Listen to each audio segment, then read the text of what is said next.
question as such. I think it is a dereliction of the duty of the Parliament in not providing this particular individual, because you can't conduct the meeting at the same time looking on your screen to see who wants to ask a question. All right, we're going to see if we can.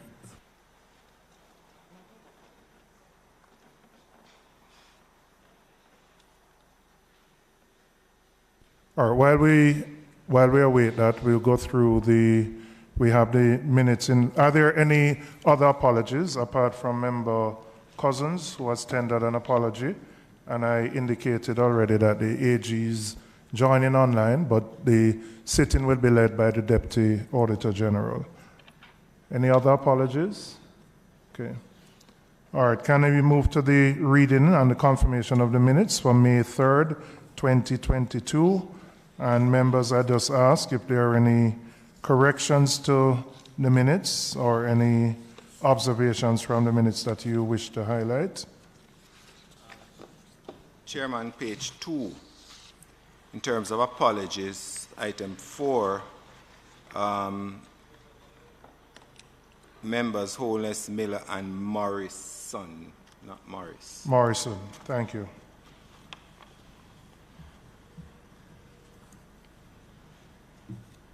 Any corrections, Member Miller? No?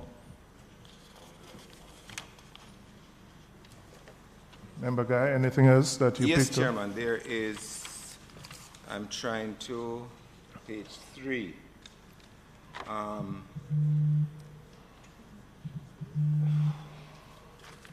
page 3 seems to be different from what is here, Chairman, in terms of the minutes that were sent. But the area had to do with, yes, page 4. Want to just tell me the headline so we can. Well, there's no headline in this, this section here, Chairman, but it says, and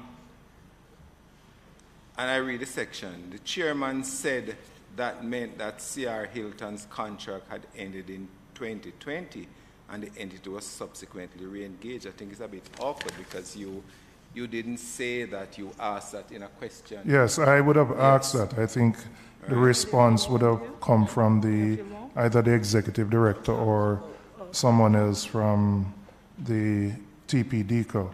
Mrs. Douglas Beckford, I know you're online. Let's make a note of that. It's on the published minutes is at the top of page 4, that first paragraph, the second sentence.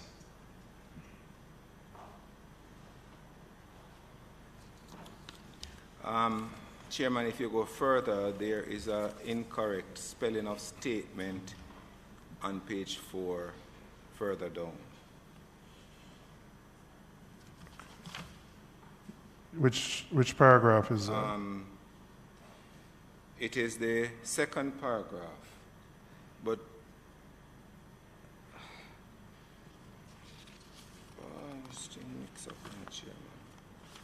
I think it is the third to last, audited financial statements. Yes. All right, I picked it up. All right. I'm making a note on my hard copy, and I will ensure Mrs. Douglas Beckford gets page this. 6, Chairman, page 7, it states here in the narrative, she added that he possessed the requisite expertise. This is referring to the person who is the in charge of the CIO. She added that he possessed the requisite expertise and qualification at the time when he was appointed to the post of CIO. Now, that's not correct. What we were told is that when he was appointed to the post of Information System Officer, that he had the required qualification at the time. If the person in question had the requisite expertise and qualification at the time when he was appointed to the post of CIO, then certainly we would not have that before the PAC for deliberations. Yes, I agree. I agree with that observation. So that sentence then is actually incorrect. Incorrect. Yeah. Those are mine, Chairman.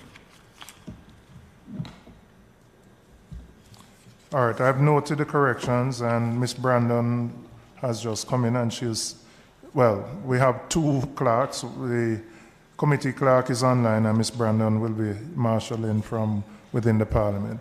Could I have a motion for the confirmation of the minutes? Member Miller moved, seconded by Member Guy. Thank you very much.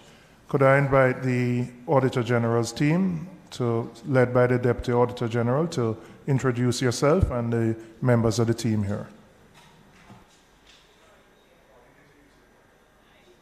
There's a mic there. Just ensure you speak into it. Sorry, yes. Good morning, members of the PAC. Good morning, Chair, other members and participants in this meeting. To my right, I have Mr. Oliver Francis, who is the Principal Auditor. To my left, I have Mr. Michael Walters, Director of Audit, and beside him would be Mr. Trevon Prince, Director of Audit.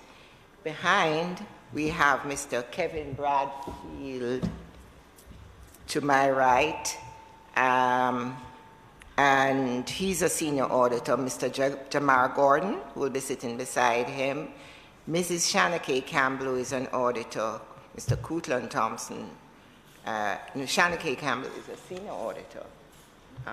Auditor, Mr. Coutland Campbell, auditor, Mr. Andre White, and we also have Mr. Horace Ray, who is a senior auditor, who was assigned to the team at the time. Thank you. Thank you.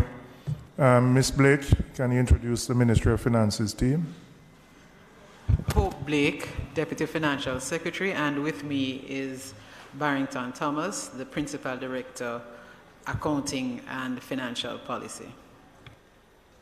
Madam Financial Secretary, could you introduce the team from Customs and yourself? Good morning. Thank you.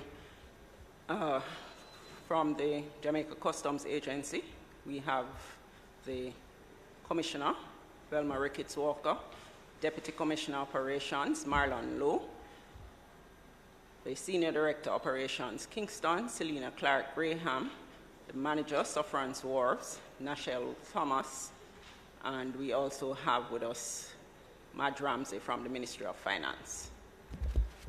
Thank you. Mrs. Lulim, I'd invite you to give your preliminary remarks, and then FS, you can respond generally, and then we will go to the specifics after that. Sorry, if I may, the Commissioner will be taking the meeting, sir. Okay, no problem. Okay. Thank you. Thank you, Chair. We conducted an audit of the JCA based on stakeholder concerns regarding transparency of the operations of the agency in order to assess the adequacy of internal controls, as well as looking in particular at the policies and procedures to determine whether these were in place to guide the activities and to reduce the risk of financial losses and corrupt practices. Our audit team was actually provided access to Asycuda, which supports the JCA in this collection of revenues on behalf of the government of Jamaica. We identified several deficiencies, weaknesses in particular in systems of internal control, which if left unresolved could increase the risk of financial losses. We also identified delays in processing of import and export declarations that would have resulted in potential revenue losses. However, the details of our findings and verifications of JCA's response to the audit report subsequent to its tabling are reflected in the prompt provided. Thank you. Mrs. Ricketts-Walker, just a general overview, and then after that we'll delve into some of the specific concerns. Thank you so much, Chair, and good morning to members and the Auditor General's team, as well as the membership here from Customs, and of course the FS and the team from the Ministry of Finance and the Public Service.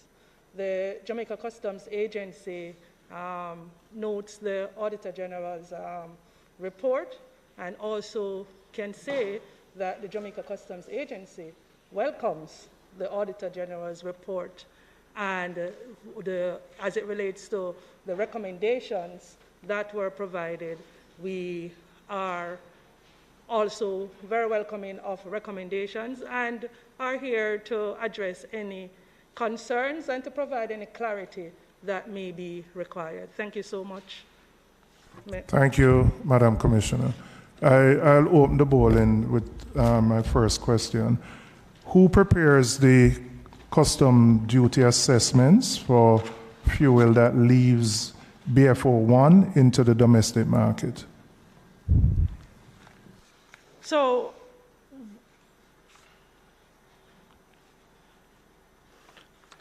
Chair, when you say who prepares the customs duty assessment, in international trade, you have import, you have export, you have transshipment. There requires declarations to customs. The one such declaration is what we refer to as the goods declaration. That declaration is prepared on behalf of the importer or exporter by its broker, its customs broker. Okay. Can you walk me through the process to validate the accuracy and the authenticity of that assessment, which would have been prepared by the broker? When a declaration is submitted, a goods declaration is submitted to customs, we have our entry processing unit that reviews the declaration, and that also refers to all declaration that comes into our customs agency. Now, in the context of what you're talking about, not only would we have our entry processing, but also the sufferance wharf and an outports team is also required to review the document that's so provided. Now, the document provided, Chair, is the import declaration, the invoices associated, the bill of lading, in the context that, of course, it is carried by a ship. If it is by an airline, then that would be an airway bill. Those documents, the goods declaration and the supporting documents, is reviewed and verified by our entry processing team as well as the sufferance wharf unit, who would make sure that they do their necessary verification by the documents provided to them so that we can ensure that we are standing up to our mandate, which is to collect the duties, right? What is due, no more, no less. Tell me, just explain that verification part. So the broker would provide the documents, which would include the invoice, the shipping thing. What does customs do to ensure that what is on those documents is consistent with actually what physically is being brought in? Okay, so what you have to understand, Chair, is that there is layers of control, and the control requires a documentary review, and it also requires a physical review. So particularly for BFO1, or any import in that category, what happens is that the shipment is also verified by the team on the ground. Now, this is what we are calling now, what the item in question is fuel. And so what happens is that the team on the ground verify, they are on spot, they are assigned to that location, and they do their necessary checks by validating and verifying what the fuel is when it comes in to the tank. They do their necessary sealing of the tank, so there are layers of control, and they record and keep that record in our system so that when we're looking at the declaration itself, they then verify doing their checks and balance with that declaration. Is the process that you're describing one that has always existed or one that has been recently implemented with respect to BFO1? That has always existed, Chair. That has always existed. And that exists for all other providers in this type of industry and business? Indeed, Chair, indeed. Okay.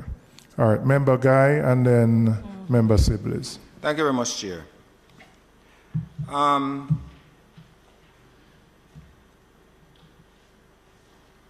FS and Madam Director, the Asycuda system was formally introduced in 2014, and I'm aware of it because we had some discussions then.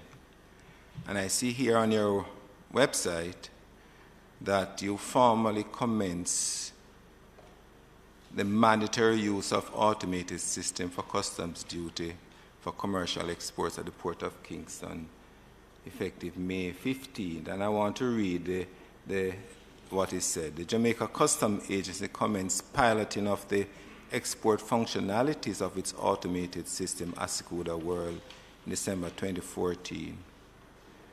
Asycuda World system provides for customs declaration and all supporting documents submitted electronically. The JCA has taken specific measures to ensure that end users are equipped with the capacity to use the system.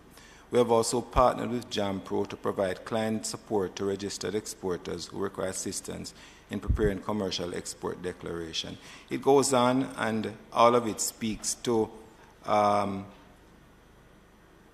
Asycuda World has significantly transformed the JCA's business process in several areas, including the submission of manifests and declaration, payment of duties and taxes, and facilitating e-based risk assessment, coordinated inspection, the release of cargo, and performance management and reporting, particularly as it pertains to data retrieval and analysis by the agency.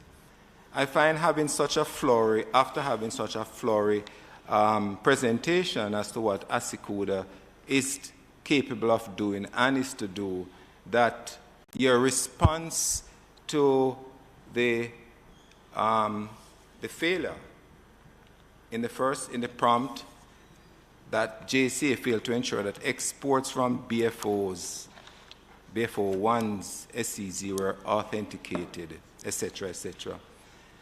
And the response was that you had challenged with implementation of specific features within Asycuda relating to the reference and declaration of so, and then you had a manual backup.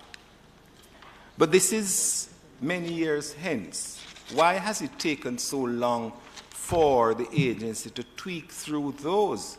And if you look at the response to issue 4, which is the next one on issue 3, which is the next one on the prompt from the AG's department. Seemingly these issues are resolved in a short period of time to facilitate a response to say, and to say that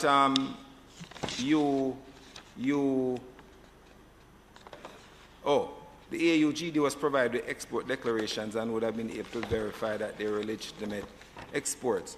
Point I'm making is that why was such a loophole remaining for such a long while? Yet, when after the audit by the AUG, Auditor General's Department, that customs all of a sudden recognized that they need to ramp that up and to plug those loopholes electronically.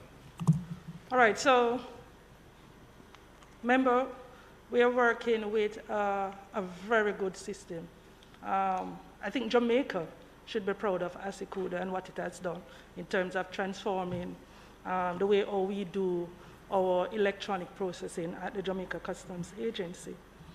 Now, with any enterprise-wide system, as is what we're using, Asycuda, and the robust way our international trade has evolved, there always will be for us to continue to review the system and to make efficiencies, measures, and improvement within the system.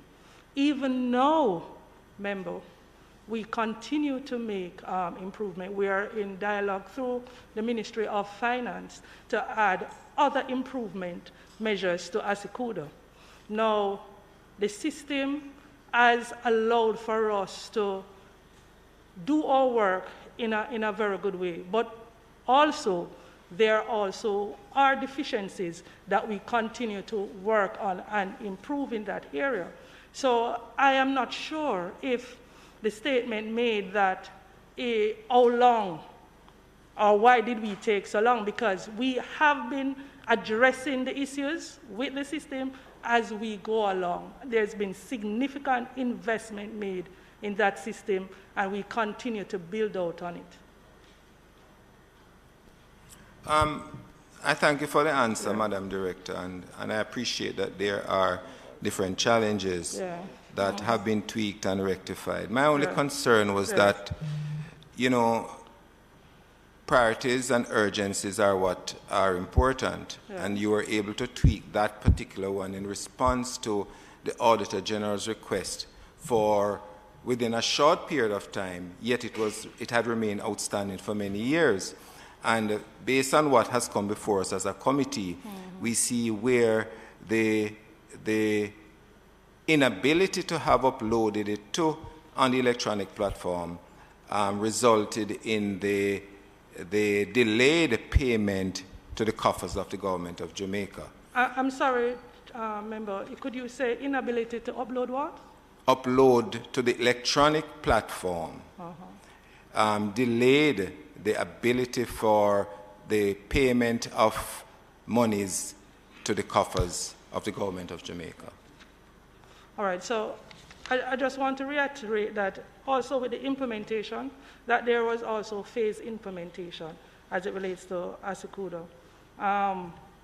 With regards to the payment to the government's coffers, I do believe, member, that we do our very best to ensure that those payments are made within a reasonable time. There was, as reported by the Auditor General, and I do thank you for highlighting that in terms of the delay. But what we try to ensure is that the risk to the revenue is always minimized. And so we understand and we record all the necessary documentary evidence plus the physical work that the officers do to ensure that these outstanding, if they are outstanding, that there's a record and that we keep that in track, and we even, if we need to activate our audit process internally, because we have that as another layer to ensure that any revenue that may be outstanding, that we try to ensure that we capture those information and those errors that may go in a way that we don't want it to go. So as it relates to that particular aspect that you mentioned in terms of the upload, remember, we were working on that. There are a lot of issues that comes within our system. We are a dynamic organization. There are a number of things that keeps moving. A number of parts are moving. And as the priorities sometimes shift, unfortunately, we made the necessary intervention to improving the system as appropriate. Now, if it is that it is as a result of the audit, I do believe that we did what we ought to have done to ensure that we continue the efficiencies of the agency. You mentioned... One second, member guy. The Deputy Auditor General wants to make a comment. Just turn on your mic. Turn on your mic. Thank you.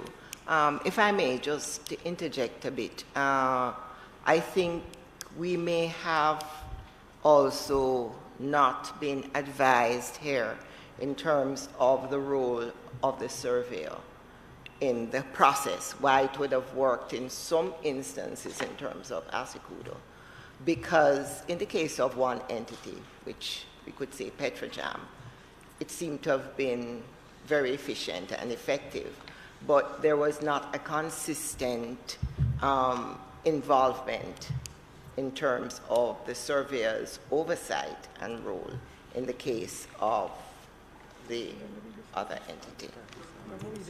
And we saw, and we saw no surveyor's certificate at that time. Thanks. Could you, that's an important point, and I just want you to probably elaborate on the role that the surveyor plays in the system. Madam Deputy, I'm referring to you. And what is the expectation of the surveyor in terms of the interface with the Asycuda system?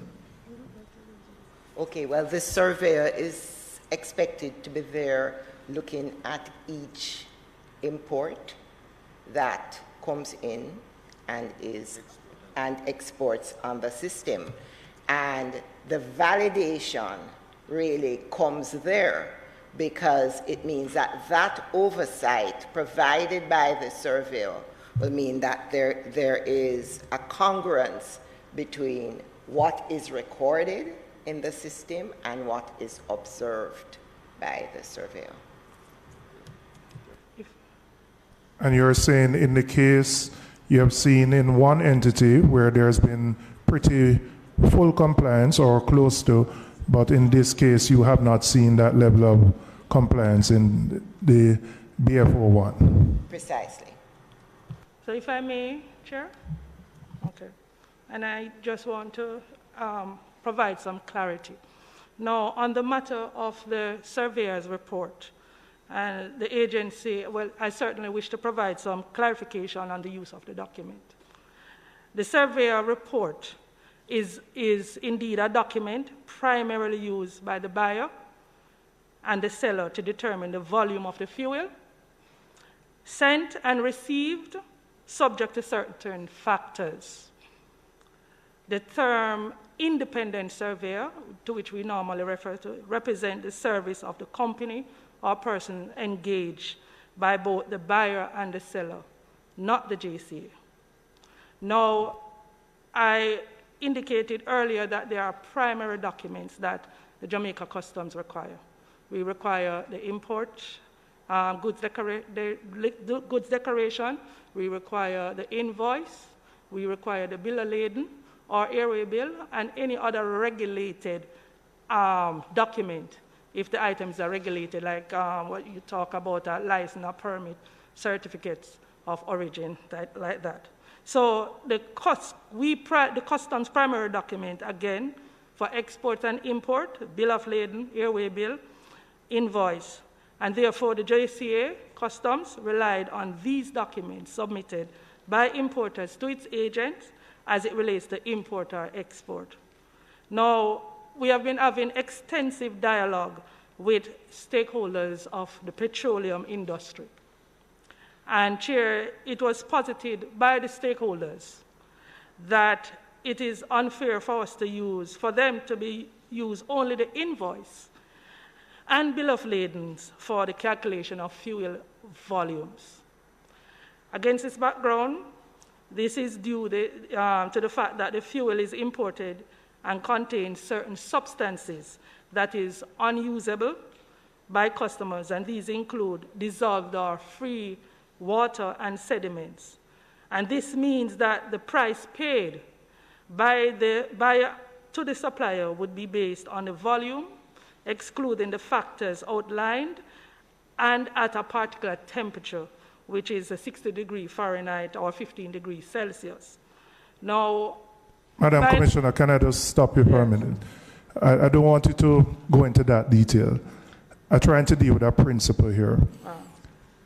Customs can't depend on what the importer gives you without independent authentication, because it's in the importer's interest to maximize profit.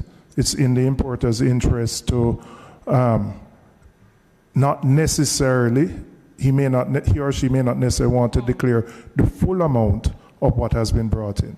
What concerns me is what appears to be the lack of an independent system on your part to confirm if John Brown says he has brought in 50 liters, because this is different from physical goods, which are more easily examined.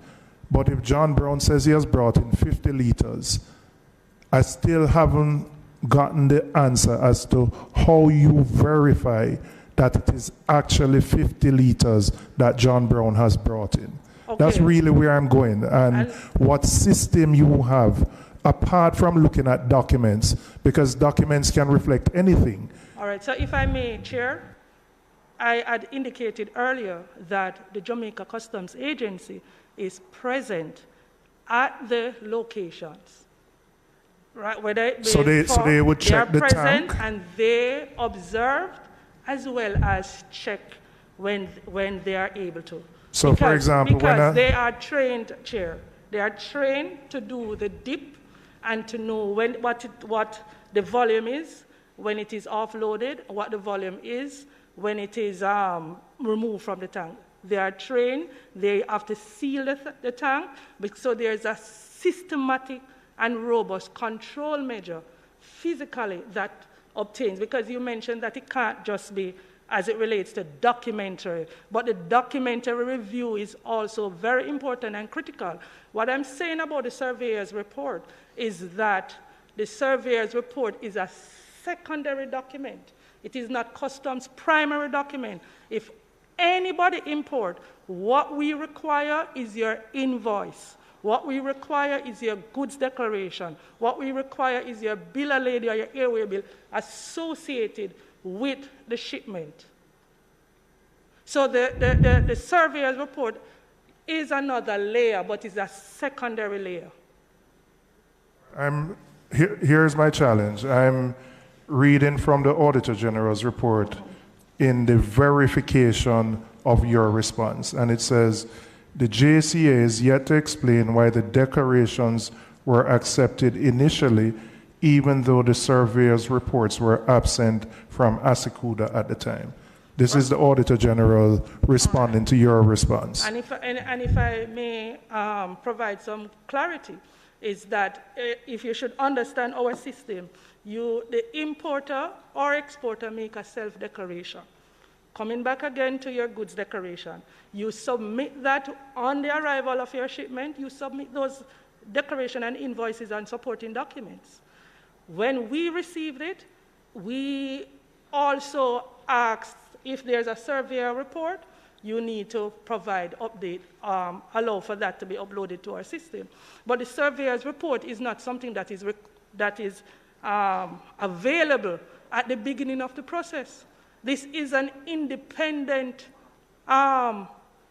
entity, whether it be a person or a company, that provides that service to the importer and the exporter, the buyer and the seller. That's their relationship. Customs just asks that if that document is there, we'd ask for it as well. But it is not a primary document, and that is the message I'm trying to get across. Well, and I probably will ask the Deputy AG to interject here. I'm coming back, but I just want to close on this point, because your responses clearly haven't satisfied the Auditor General's department in their verification. So I would ask you, Mrs. Lulim, to comment. Thank you. What our concern then is if it's secondary, why would then JCA subsequently upload the surveyor reports after we identified that?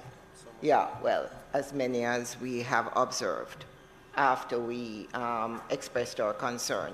The thing is that whereas you can identify physically countable items, we're speaking about fuel.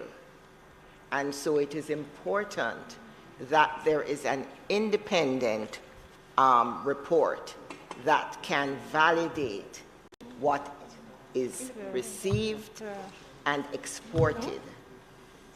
So that is where we have that concern. Madam Commissioner. May I, Mr. Chair? Donovan and Williams. it's consistent with Chair. international standards as well. Members, one second, Member Williams. Member Guy, I have the order. Member Guy, Member Sibley's, and then I'll come to Member Williams and then Member Clark. But I just want the Commissioner to respond to. So if I may, the information that is provided on the surveyor report is the same information that the Jamaica Customs Agency's officers would have taken at the point when they're measuring. So we record that information. We are there when the surveyor report, when the surveyor is doing his own measurement. We are there to make sure that we get every information. Recall that the matter of the revenue is as utmost important and critical to the Jamaica Customs Agency. One second. Oh, you're finished? Right? No. So as it relates to the concern raised by the Deputy Auditor General, as you say, why did we upload? Indicated again, it is a secondary document. We required it on that secondary nature, but it is not a mandate. And so we asked for them to upload it. It was asked in the earlier session when you did your audit and you noticed that they were not uploaded. Of course, we're going to assess what you have indicated and make the necessary request to say, these were not uploaded, kindly upload same. But it is not a mandate, and I am trying to understand further the concern because our own officers are there and they would have collected the same information that is recorded in our database. All right, 1 second. The Auditor General wants to intervene via Zoom.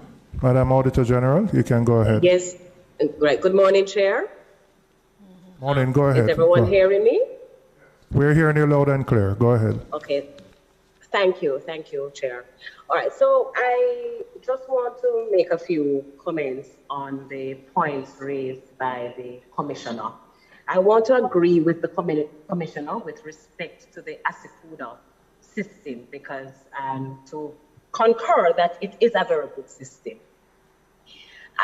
The Commissioner has raised the point about the Surveyor's report and that it is really not, it's a secondary form of validation.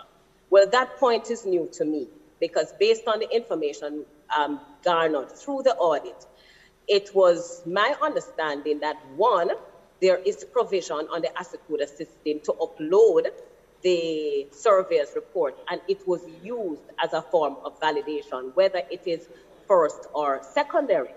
But primarily to reinforce that the audit is basically highlighting the inconsistency in the implementation of the standard operating procedures of customs, as well as what I consider to be...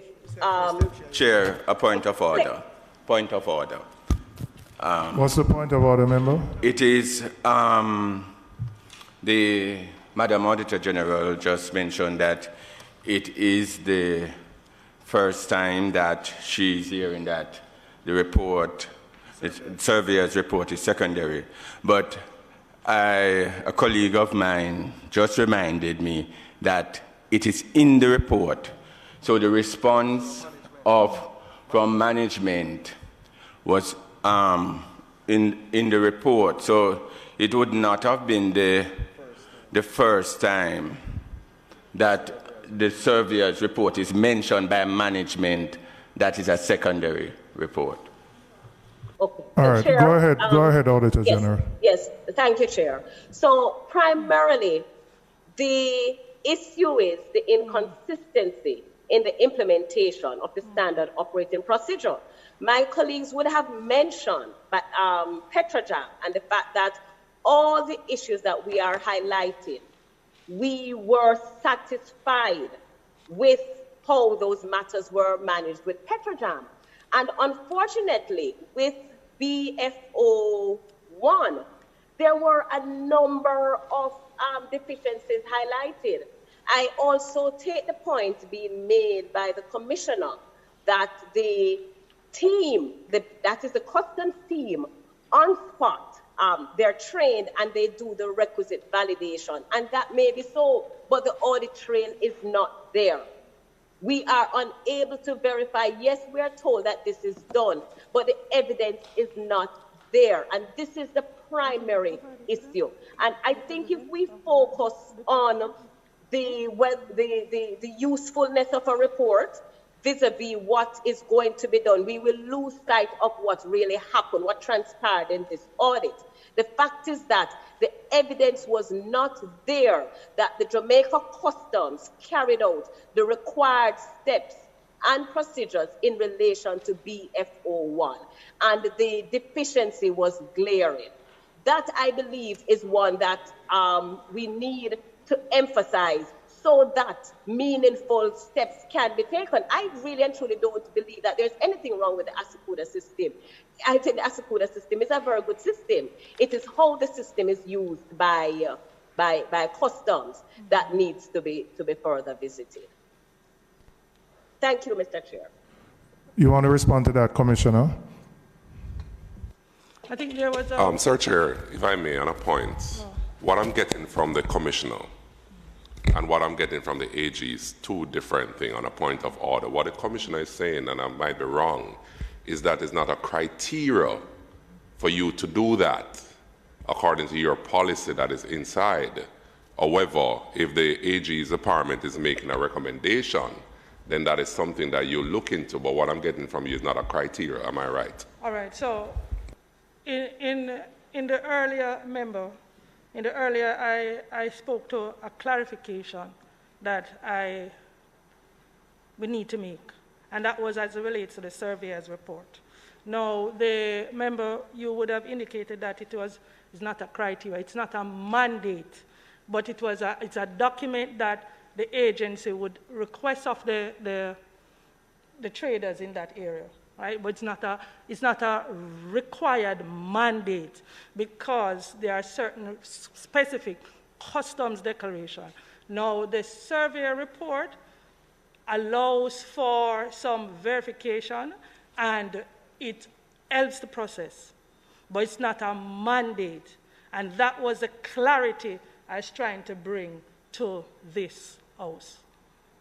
All right. Member Guy, then Member Sibley's, then Member Williams and Clark. Member Guy. Thank you, Chair. Madam Director, I want to continue where we left off because other matters intervened. You said that in relation to the Asycuda system and the role of customs to ensure that you minimize the risk in terms of revenue losses. I just want to ask a question before I go further. Every item that is imported by entities into Jamaica, they have to file an electronic form, and electronic filing has to be done. You have to do a declaration to the agency. Right. And this is through the Asycuda system. Through the Asycuda system. And what determines who gets paid? How much customs gets paid? Oh, well, when you do up your declaration, you do so with your broker. Now, each item... No. If you'll allow me, the payment is determined by what is on the system. The payment is determined by the tariff classification, and the tariff classification has the associated duties and taxes associated with it. Fine. Yes. So you're basically saying that nothing comes in without it being uploaded on Asycuda and being paid? And the payable amount is there, okay. Yes. All right. Having said that, I want to look at issue 3 in furtherance of my question and your suggestion to the committee that your role is to minimize the risk of revenue loss. Yeah.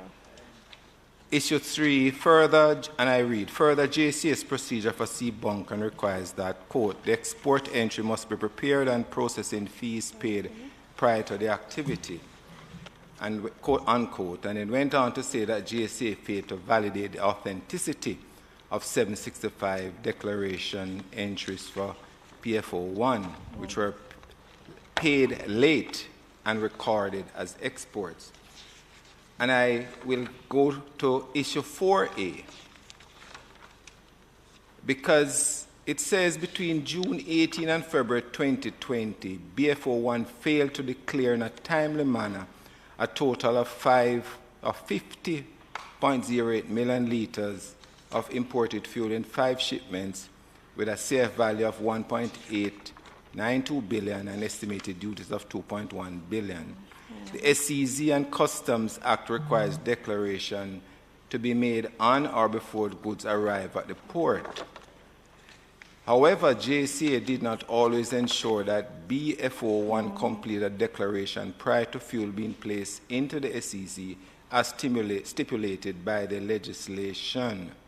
We found that import entries related to these 5 shipments were outstanding for periods between 1 and 3 years and were only processed in 2021 following our inquiries. JCA eventually submitted a schedule on February 8, 2021 on both IM4 and X9 entries in support of fuel moved from SEZ in relation to the 50 million liters. Question that I want to ask, if this was not uploaded to the system, was there any duties collected on the imports at that particular point in time? And I say that, Commissioner, based on what you have told this committee now, that in terms of the operations of customs as it relates to those, your role is to minimize the risk in terms of loss of revenue to the government of Jamaica. Now, if that is the case, can you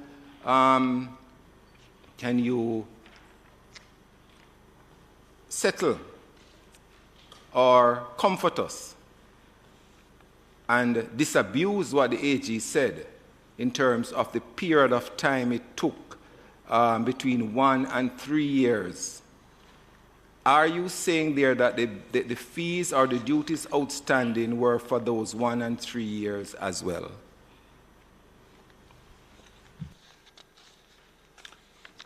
So regarding the fees outstanding, the fees outstanding were related to export, which fees as it relates to your customs administrative fee, CAF.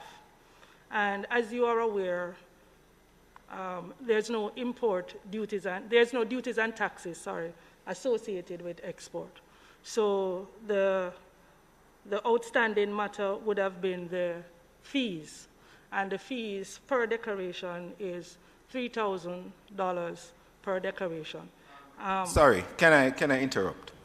I'm reading from the AGs, and it said estimated duties of 2.1 billion. This is what I'm referring to.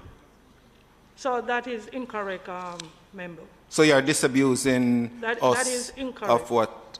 Can you tell us what the correct figure is then? There's no duties associated with export. There's no duties associated with export. So what happened is No. It was imported fuel, you know. This is what. Do you have sight of the? I think the issue here is that there's a distinction in duties between fuel that comes in that then goes out for the export market versus fuel that remains in the local market. Now, the obvious problem is there is an incentive for BFO1 to declare that there are goods which would be fuel which would be going for the export market versus that which would remain in the domestic market, because the duties payable on it are vastly different and the revenues that would be due to government would be vastly different. So really the issue here is the ability of customs to verify that when BFO1 says it actually exports that fuel, for which there would be no duty, that what they have said is actually correct, versus what remains in the domestic market. Chairman, could I ask the Auditor General to speak to this particular issue? Because Siblis, quiet yourself. Could I ask the AG to support what is presented in the prompt here, Chairman? Issue 4.1. Yes. No, I need clarity. Can I ask? And I'm entitled to it. I think Member Guy has been on his feet for quite some time, and other members are waiting to ask questions. And as a matter of fact, Member Guy was finished with his questions. No, don't tell me no, I'm speaking. But you're not Member Guy had concluded his questioning. I did not. Are you still allow Member Guy to speak at the committee? I don't see the need for why we should ask the AG for clarity. Because I asked the question. Hold on. Member Miller. Member Guy was interrupted by me. I interjected. I'm allowing him to ask the questions because there's a difference between what the AG has in this document and what the Commissioner of Customs is saying. She's saying what the AG has is not correct. So we have to find out who is correct. These are vast sums of money. Right? So if the Commissioner is saying what the AG is reporting is not right, he has every right to seek clarification. And let me just say, I will allow every member, as I have done in the past, and Member Sibley's, more than any other member, I've allowed you to ask many questions. I've given an order. Once Member Guy is finished, I'm coming to Sibley's, Williams, and Clark. And that's the order. And I've said that. But if I may... But Mr. Chairman, you do understand that we have time limit here. And so when you allow one member to ask 4 or 5 questions before any other member asks a question, then you realize that the thing tipping to one side. And I'm saying to us, I'm not against Member Guy asking the questions. What I'm asking for is that we do it in a way that each one of the members get a chance to ask a question just the same. You understand what I'm saying? As I have always done. If it's one thing you members can say here, I protect the right of members to ask questions. So he has sought a clarification. After the clarification, I move into Member Sibley's. We have, let me just remind members, we have spent a much longer period on other matters at this committee. We have until about 12:30, and I intend to ensure that members have the right to ask the questions they want.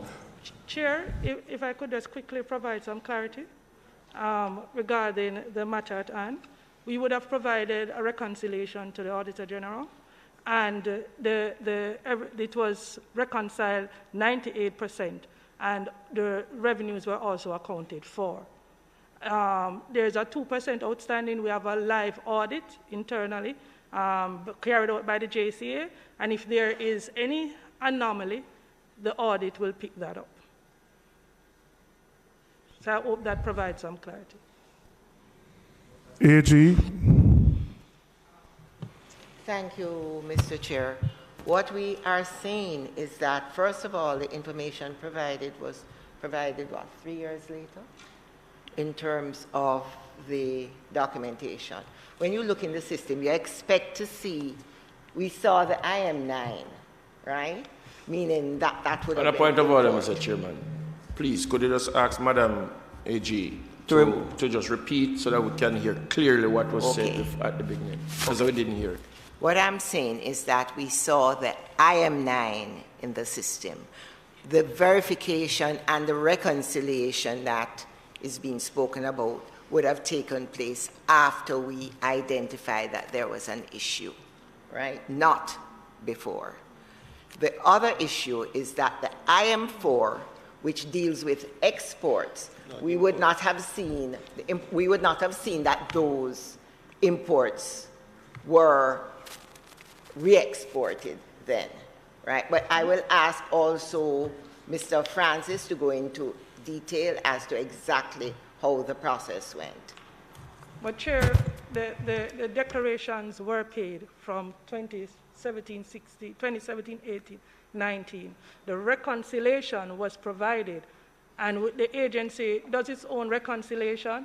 You would have asked for a reconciliation at the time. The team, I think, was a bit confused as to how you wanted the reconciliation. We provided a subsequent reconciliation to the standard to which you were asking for. And though you said 2 years, remember that this has been a lengthy audit. This has been a lengthy audit, and we have been with you in the process trying to ensure that we provide you with the information as you would have requested it. But it is lengthy and it's also complex. Mr. Francis? Yeah, morning members, morning colleagues. Just some additional clarity on the matter.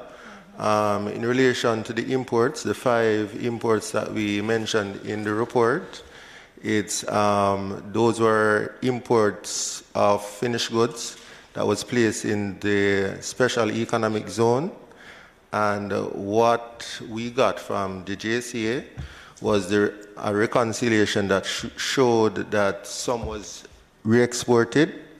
Bunker fuel, majority of the fuel imported for bunker is primarily exported to ships, but some in the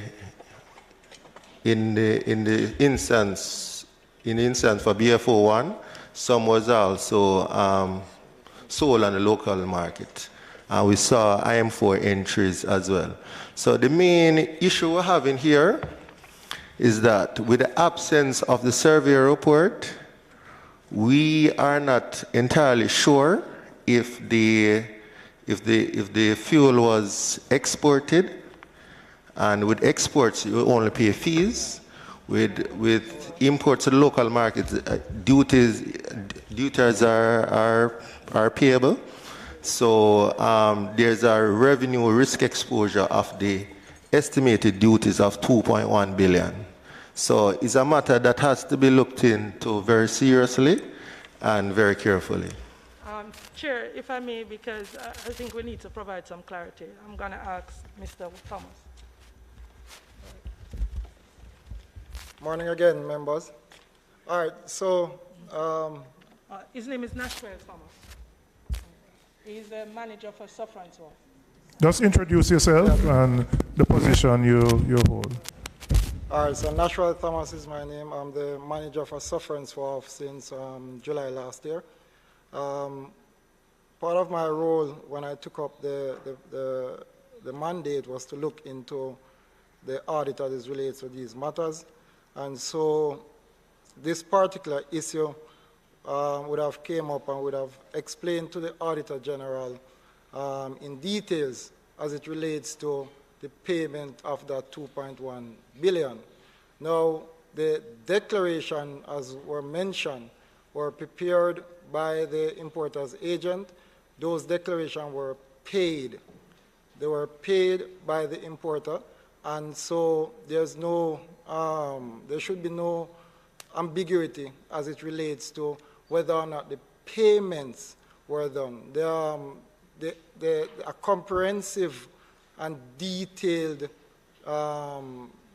Excel spreadsheet was submitted to the Auditor General that indicate the payments, the exporters, the invoices, the vessels, all of those things. And so there should be the matter of whether or not they were paid is not one that is substantial, because the declarations were paid. Madam Deputy AG. Mr. Chairman, sir, yes. Before you even move, I am listening to the gentleman, Mr. Thomas, and he said that the payment, whether or not it was made before or after, it is not substantial. That's what you say? No, I'm just asking a question. No. What? Repeat for me, please. Right, so the payments were done, as the Commissioner indicated, between 2017 through to 2018. Remember now that fuel is removed from the tanks protractively.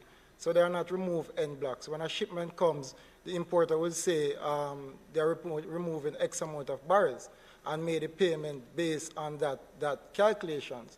Now, as it relates to these 5 vessels, all these payments would have been done by the importer when the shipments were being removed.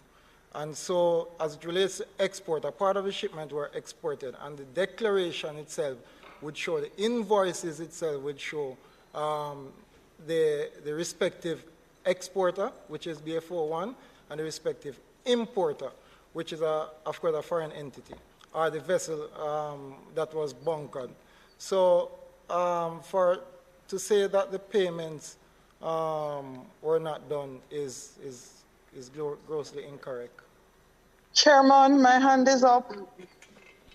All right, I come in member Holness. I have a line here, member, but the Deputy AG, you just wanted to respond to that? Or Mr. Francis, and then I just, member Sibley's has been waiting for a long time. First of all, thank you, Mr. Chair. We wanted to indicate that the payments were in fact made after. The other thing is, in the absence of a surveyor's report, an independent report, which is a standard internationally, we are unable to verify that what is said to have been exported was indeed exported. And that's our issue of concern. Okay. Member Sibley's. That's the issue. There is. Thank you, Chair. Chair, to my mind, the discussion this morning, I'm just wondering if that, as to whether $2.1 billion is paid or not paid, if that should not have been resolved before we got here, on a definitive statement should have been in the report coming to us as to state that it was paid, or it was not paid, or it was paid subsequent to the audit, or it was paid while the audit was going on. Those would have been useful information. But Chair, the question I want to ask is, I note at the top of the Auditor General's report, it was mentioned, and in the summary it says, the audit also sought to ascertain the credibility of the allegations made by a whistleblower under the Protected Disclosure Act. And I know further down in the report, it would have said that these allegations were looked into, but they were not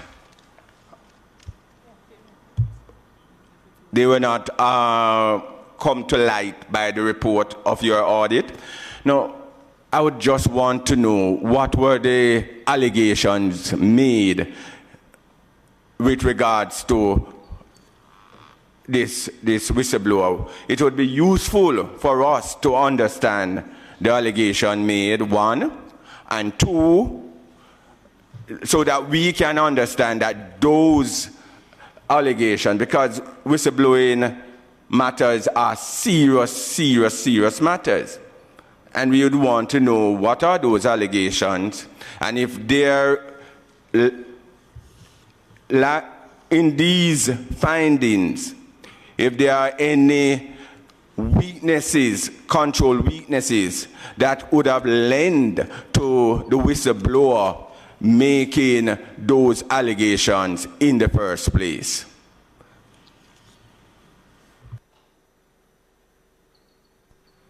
Well, first of all, we don't disclose, the specific... Just speak more into the mic so we can hear you clearly. First of all, we don't disclose, the specific details of the allegations, but our concern would have related to the issue raised in terms of transparency, in terms of that there was fuel possibly entering the domestic market that may not have been appropriately, duties would not have been appropriately paid. But in no aspect of our report did we say the allegations were not confirmed. Were the allegation confirmed? Yeah. If you look at 1.14, you will see the information that we spoke to. Of the full sorry. 1.14 of our report, actual report, whistleblower information. Sorry. That's what page of your report, please? Oh, sorry. Sorry, page 16.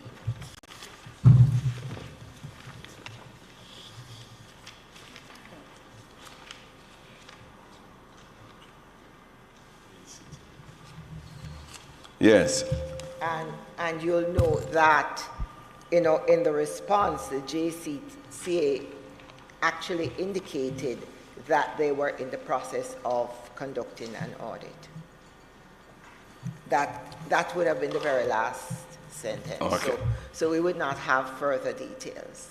Yeah. Very well. Thanks. So my question, Madam Mrs. Walker, you mentioned that the surveyor's report is done by whom? Is it done by the importer, the exporter, or it is ordered by custom? It is not ordered by customs. It is, I'm sorry, the surveyor's report is an arrangement between the buyer and the seller. And they hire an independent surveyor to conduct the measurement of the fuel. Bearing in mind that when the fuel comes, it comes at a gross weight, and there are certain sediments and free water that are added. I just want to know who really. So quickly, I want to ask this follow-up question with regards to that. Can you explain to us why is it then that you have it being done for Petrojam and it is not being complied with by the other entity? All right.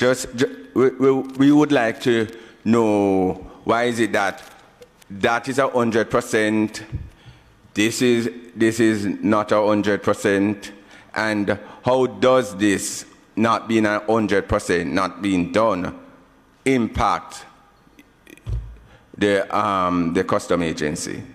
All right, so you raised the right question, member, when you said not being complied with.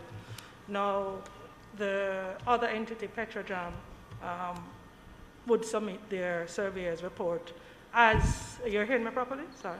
Talk a little bit louder, please.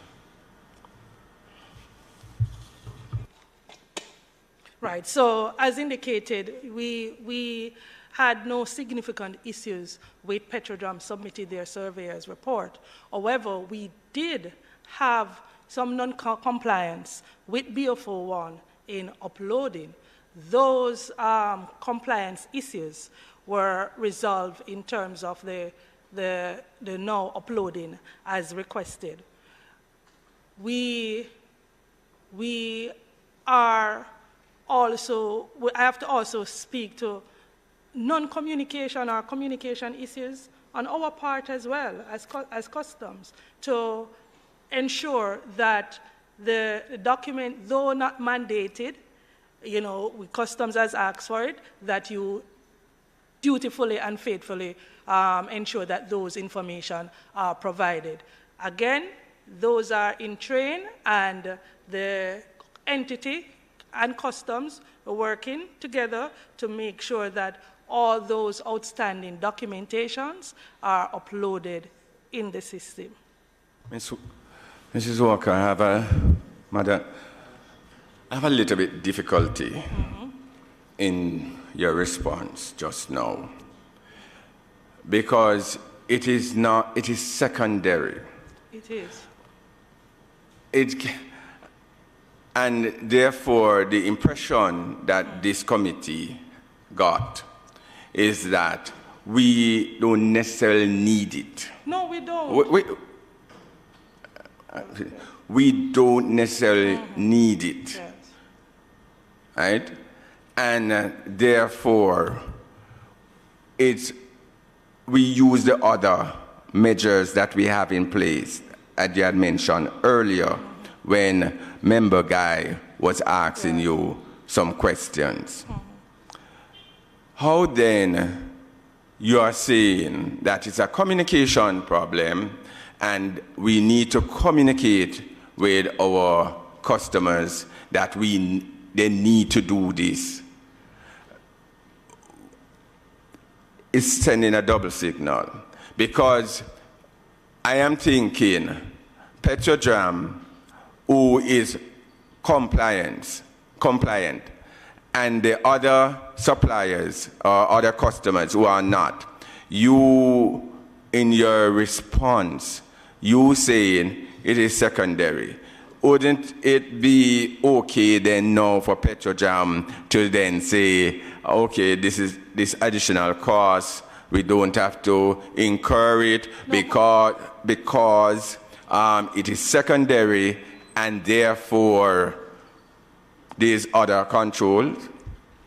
So, member, as I indicated, the Surveyor report is not commissioned by customs.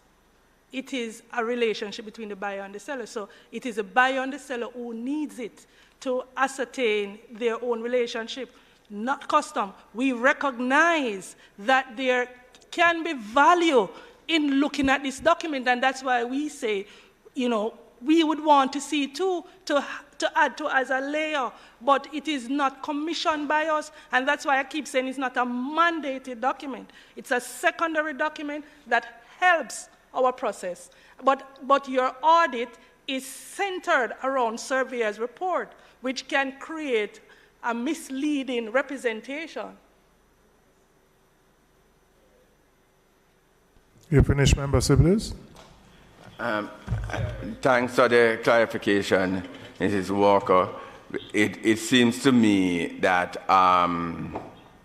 the auditor is seeing the Surveyor's report as better control in terms of they are seeing it as being independent in that, but being that it is the importer and the exporter who the buyer and seller who would have commissioned the surveyor, you are saying this is something that you would use. Yes. But it is not necessary for you to do your assessment. We use it as well, but we also have our own officers who would have been there when the surveyor is doing his checks and record the information that is there. So we have whatever the surveyor has, we have that as well. Thank you very much. I totally understand. Okay, thank you. All right, Member Williams online had been... Yes. Go Chairman. ahead. Thank you very much, Mr. Chair. Long wait. No, having waited so long, Mr. Chair, I gather a lot has been elucidated. Are you hearing me? Is the committee hearing me clearly, Yeah, Mr. man, Chair? clearly. Go ahead, go ahead. Yes, a lot has been elucidated, and but I just want to ask this question, or just to confirm. From what I'm hearing, Madam Commissioner, I'm understanding her to say that the surveyor's report is not obligatory. It is discretionary. Is that so?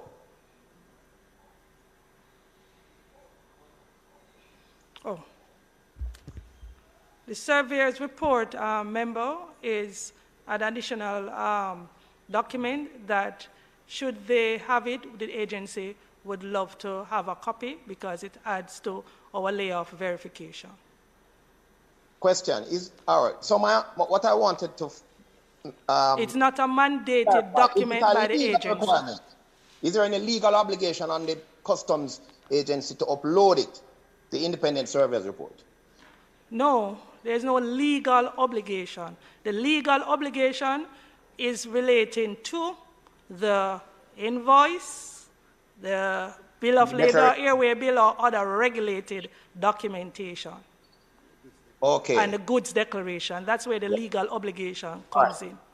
And I'm understanding that the surveyor's report then has its utility in kind of providing a cross-reference, a buffer, a kind of confirmation of what you would have discovered in your primary system, correct? In your primary requirement. It is useful on the physical inspection side to help with what is there after the fuel has come in and in taking into consideration certain environmental factors. Yeah.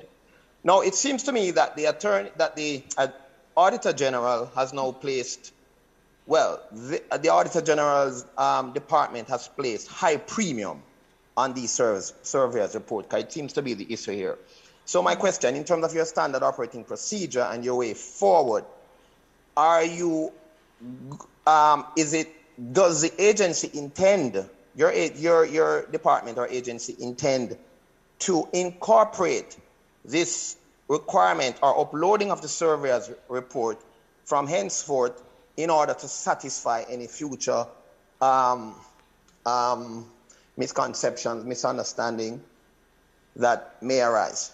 The agency is reviewing the need or the lack thereof of the surveyor's report. Okay. So that's something that we're currently reviewing. Yes, but are you in agreement with the Auditor General's department that it would be very, very useful for it to be incorporated in your standard operating procedure and for it to be, become a feature, a recurring feature of your operations, uploading the independent surveyor's report? I'm in agreement to some extent.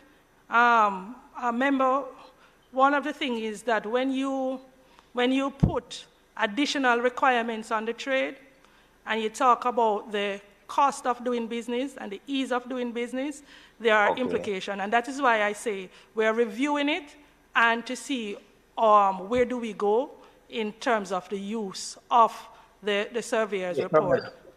All right, my final question, Yes. I don't want to delay. My final clarification I'm seeking is this. On a scale of 1 to 10, or would you rate the efficiency of your primary system, independent of uploading the surveyor's report, in ensuring that the commensurate, the correct revenues and proper declarations, correct revenues flow into the coffers of the government or to customs, which eventually reaches the coffers of the government? How would you rate your primary system on a scale of 1 to 10, independent of the surveyor's report system? I'll give it a 9.8, sir. Thank you very much. All right, Member Clark, then Member Holness, then Member Morrison. Thank you, Mr. Chairman. Madam Commissioner, help me here. The independent surveyor's report normally comes on the request of the buyer per se to say that I want to know very well that it's 10 gallon in the barrel. The buyer and the seller. Well, the seller is going to sell 10, and if he collects for 10 I only sell 9, is okay with it. Bearing in mind that we would have received the invoice I from the seller. I understand that part. What I am now asking the question of you, what checks, because you're saying to us that it is not mandated, you don't have to use it, it is secondary for the independent surveyor's report.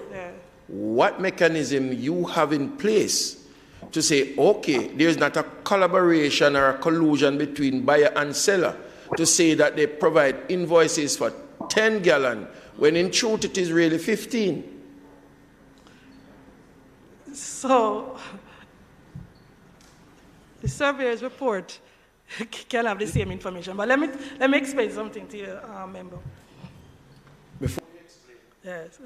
Before you explain, tell me what mechanism that you have to counter this independent surveyor's report that you are saying to us that it's not mandated, it is secondary, it is not legitimate, so you don't have to use it, even though the buyer or the seller will supply you with a copy of that document. What is the mechanism that you have in place that it is done right there on the spot to say that it is an invoice for 10 gallon and the container has 15 gallons. All right, sir.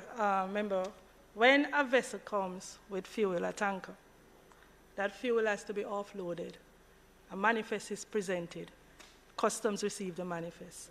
When the fuel is being offloaded, customs is there, overseeing the fuel offloading process, sealing the tank, taking a measure of the amount that goes in, and keeping a record of those information.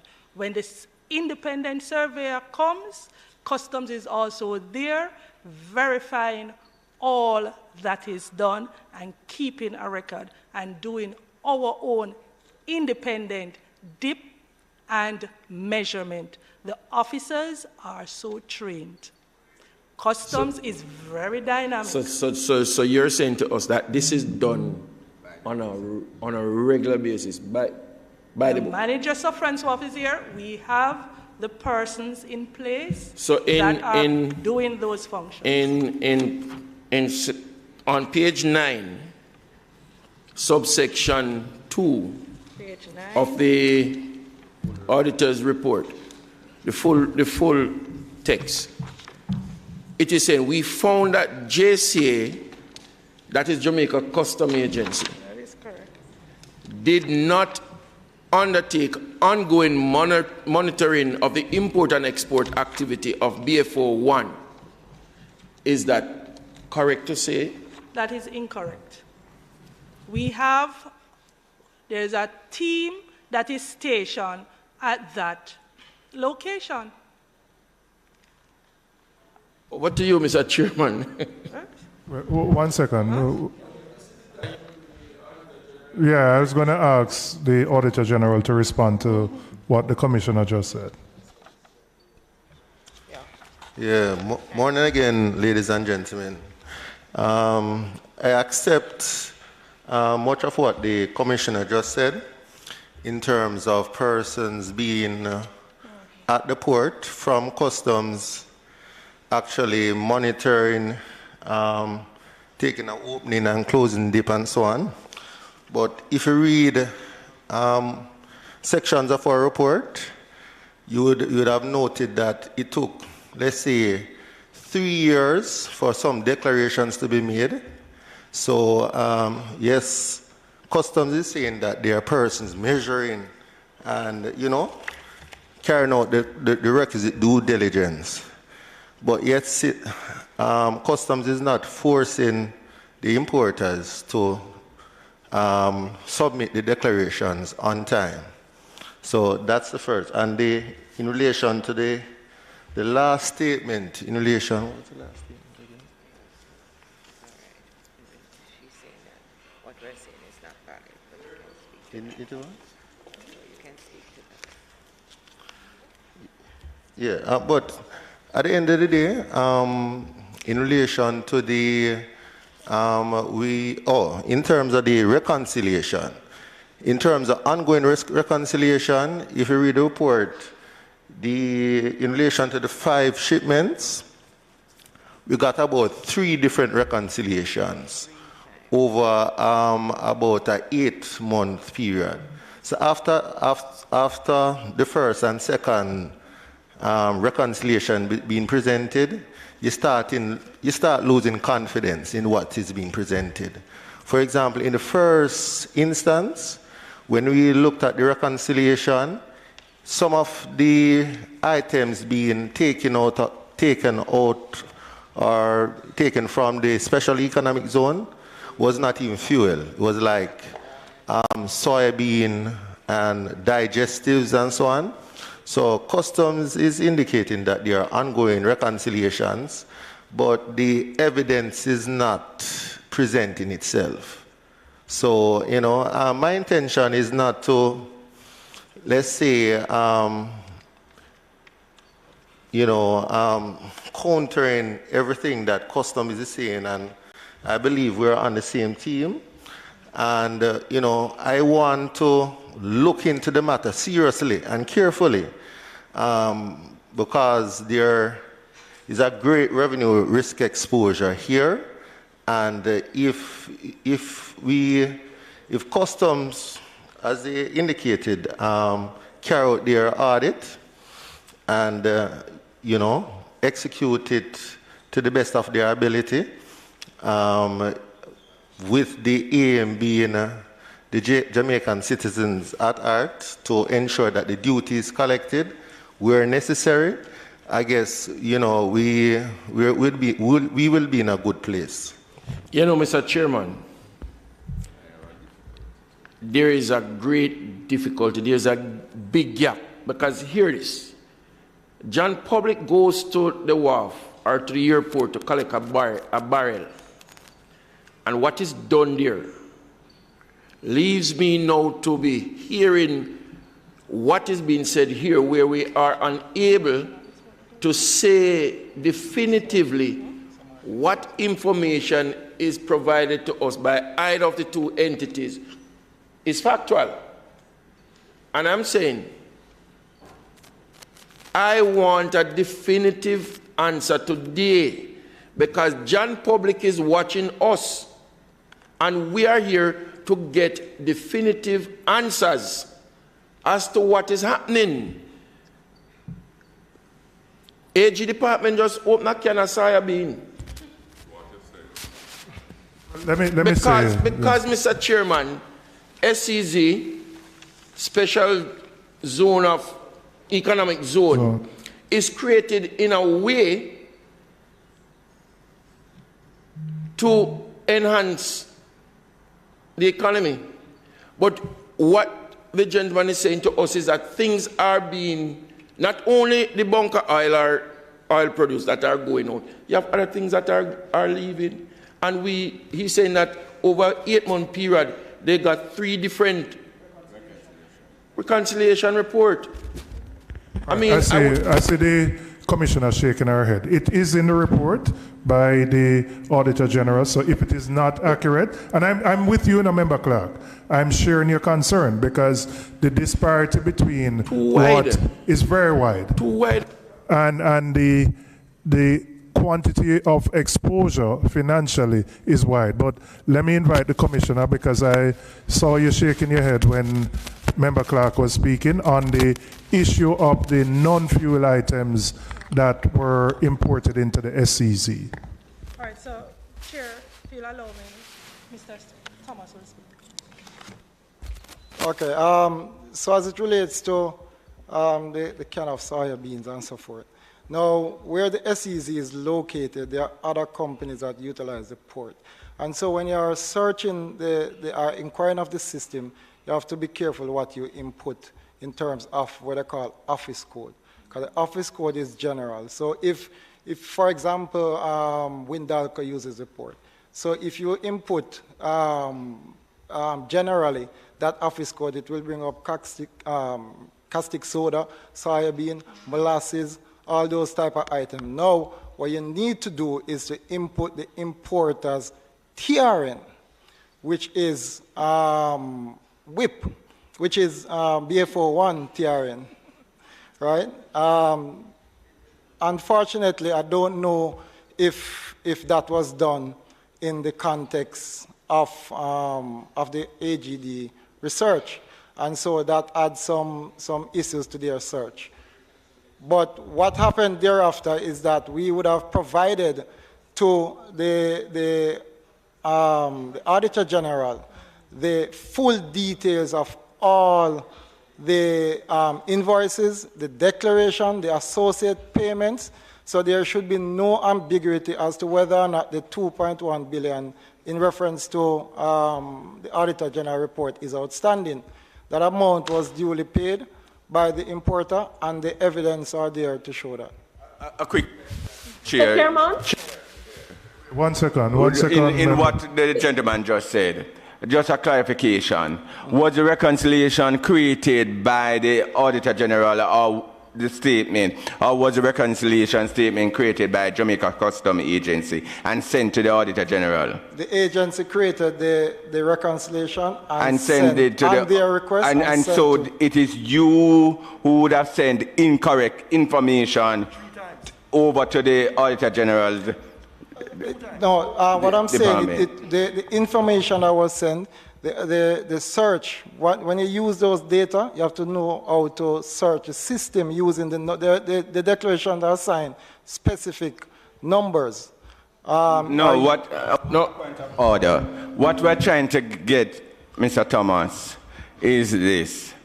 The Auditor General Department said that you would have sent over the reconciliation, but they lost confidence in those reconciliation statements that they received because, and they cite an example to say that soybean was included in the reconciliation statement. Okay? Now, we are saying it would have been the responsibility of the agency to have sent over a correct reconciliation statement. All right. Would you agree? Would you agree with that? Yeah, it's a responsibility. I agree. Thank you. So when the initial report was submitted to the Auditor General, it had information that would require further explanation. And so that is where I mentioned office code. There's a general office code that takes into consideration the port where the SEZ is located. So when the AGD informed us, about the report, we would have further sent to them a report that gives detail in respect of the required information. So the report that the AGD got included all the relevant declaration, invoices, payment, etc. That would show that the payments were duly received by the agency. The Auditor General has signaled online that she wants to intervene. Madam Auditor General. Thanks, Mr. Chairman. Just speak closer to your mic, please.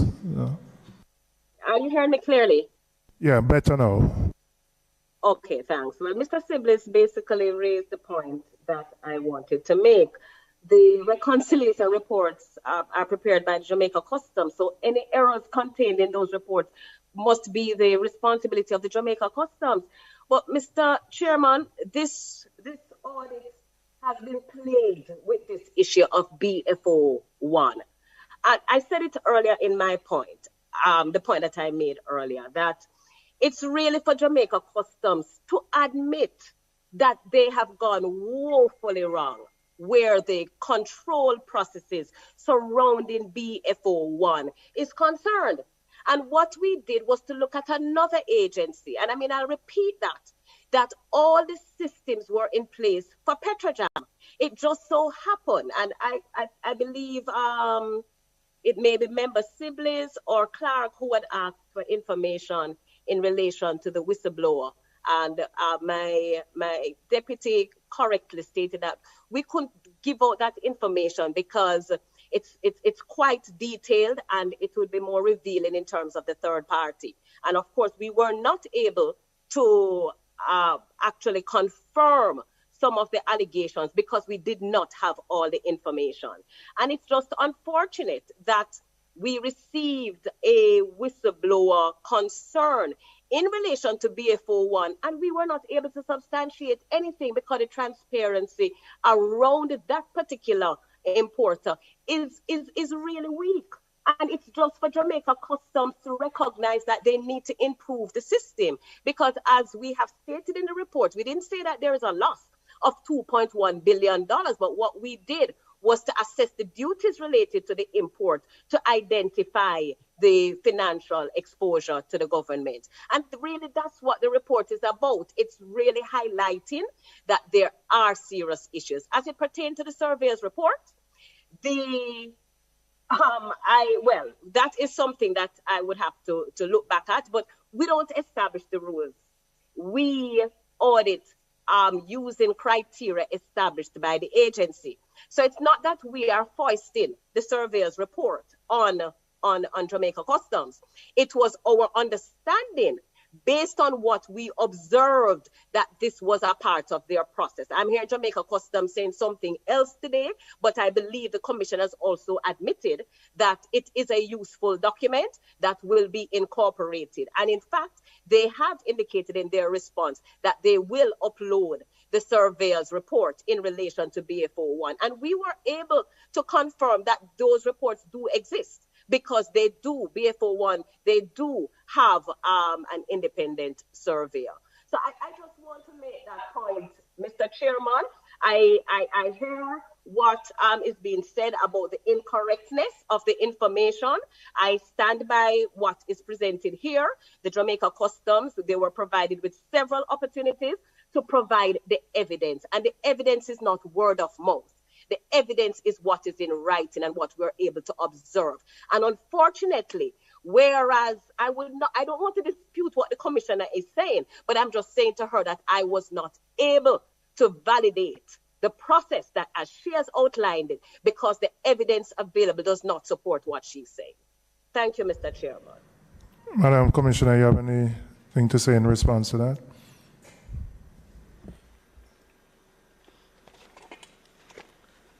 I think based on what the Auditor General stated earlier, she indicated that there are some woeful issues that the agency need to correct. I do not agree with the Auditor General in that respect. I do believe that the systems that we have surrounding electronic, surrounding documentary, surrounding physical is robust. There are issues that we will continue to look at, because there's no 100% foolproof system. And so we always continuously review and will continue to review. And also I've indicated in my earlier remarks that when it comes on to an audit, we welcome it, because it will signal areas that there may be gaps and we need to make the efficiency measures. But the Auditor General also indicated that we have been given a number of opportunities to present evidence and documents. And one such one was the reconciliation. Now, given the reconciliation, I'm hearing that we provided several. I would believe and assume that the Auditor General continues to allow for the agency to provide and substantiate the necessary documents. And that we did. So I have heard her. We will continue to look at whatever other areas we need to, because that is important. And so we will continue to do so. But I stand behind Chair and members that we have strong system, and we will continue to build out on those systems to make it as efficient as possible.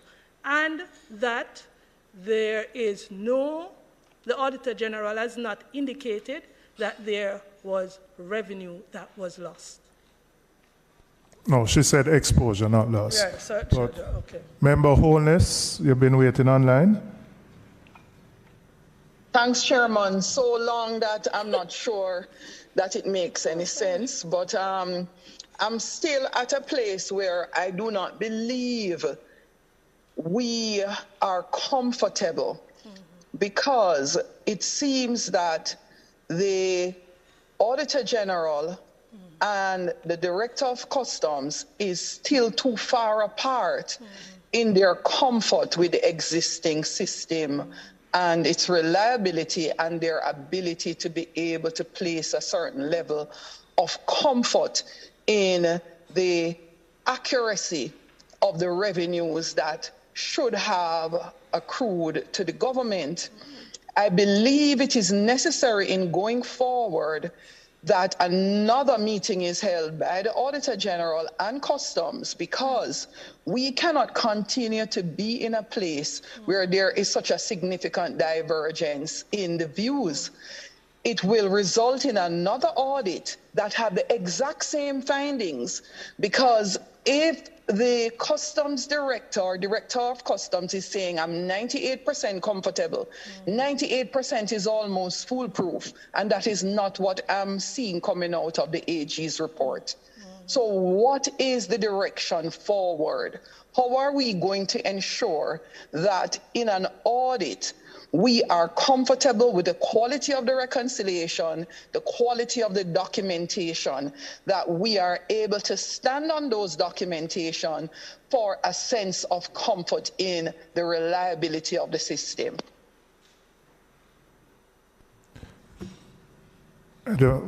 Commissioner, you want to respond to that?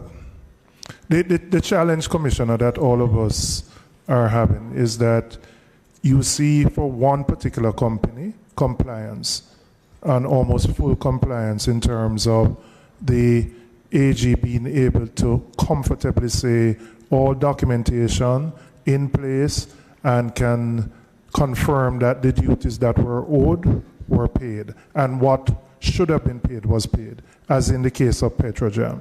We're now seeing with BFO1 a just complete divergence in terms of what you are saying, in terms of your own procedures and what AG can confirm. And I mean, we can keep going at this, but as Member Holness says, we can't in this forum determine who is right or wrong. But the exposure is certainly large enough to be of significant concern to us based on the volumes of money we're talking about.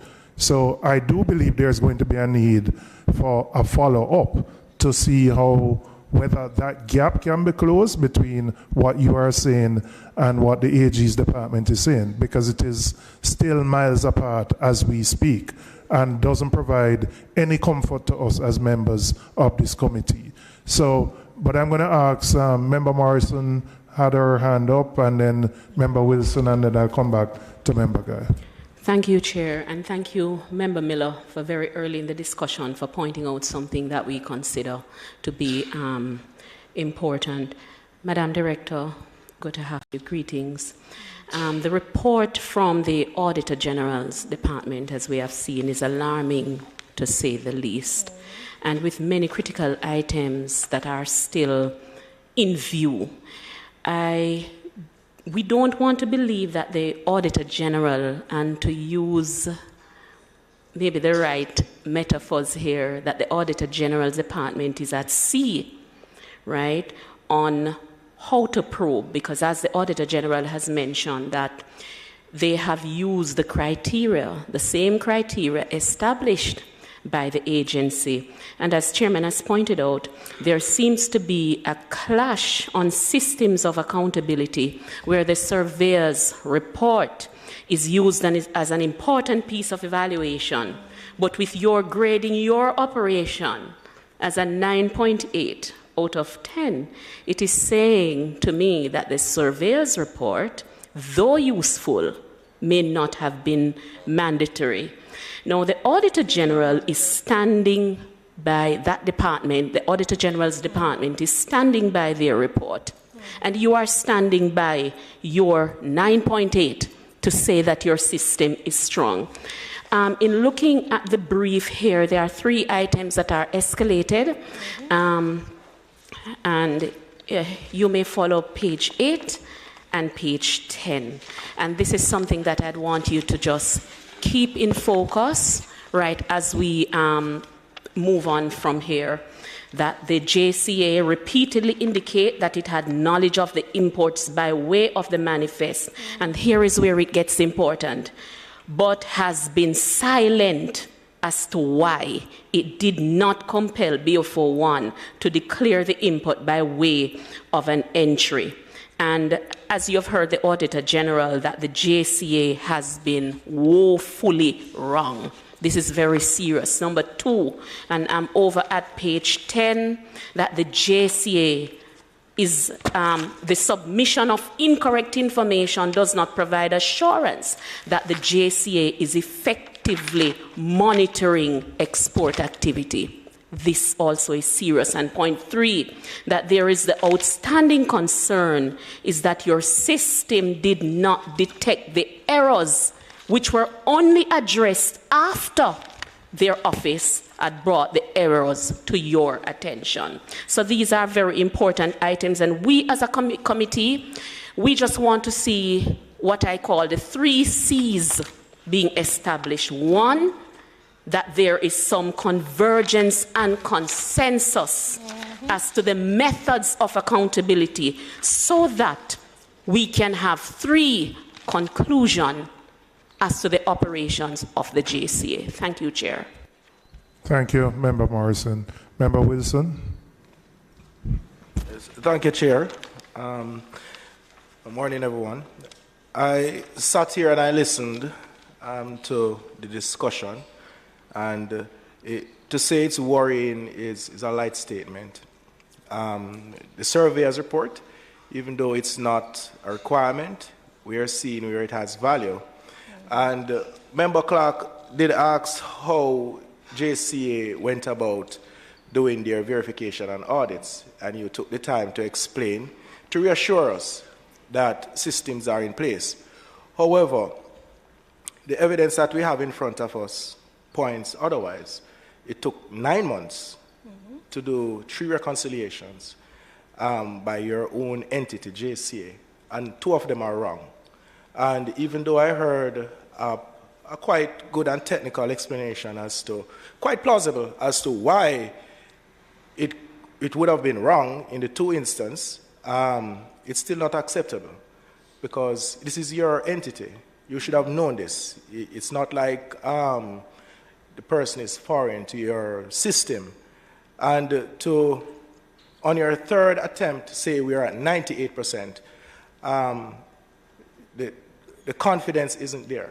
It's not with me, certainly, and from what the AG department says, it's not with them either. And it goes further to what Member Holness said in terms of what's the way forward, because where we are now, there is simply no clarity. There is a proposition at the 3rd reconciliation that it's 98%, but the veracity of that is yet to be determined. And where we sit, would want to have some reassurance, as a MP for Westmoreland Western, would want to have some reassurance to say to persons who are looking on and question government on accountability, transparency, and corruption. And JCA in particular interacts with a lot of people. I have gotten so many complaints about the JCA. And I always try to reassure persons and say there's a system in place, try and work with it. And with our ambitions of developing a logistics hub, this is a major shot in the foot, put it that way. We could not develop a systemic-wide logistic port with such glaring deficiencies. So I would want to say the surveyor's report, despite it's being considered as just as an aside, whether it is included, and I think that's where the consensus is coming from this department or from this group. And also, when you look at what the whistleblower mentioned and the inability of the AG department to verify the whistleblower's accusation, I find it a bit worrying. And I was expressing to my fellow member that the response from the AG department was that they would have put back the claim to the JCA for some internal audit to be done. Where I sit, I think there needs to be an independent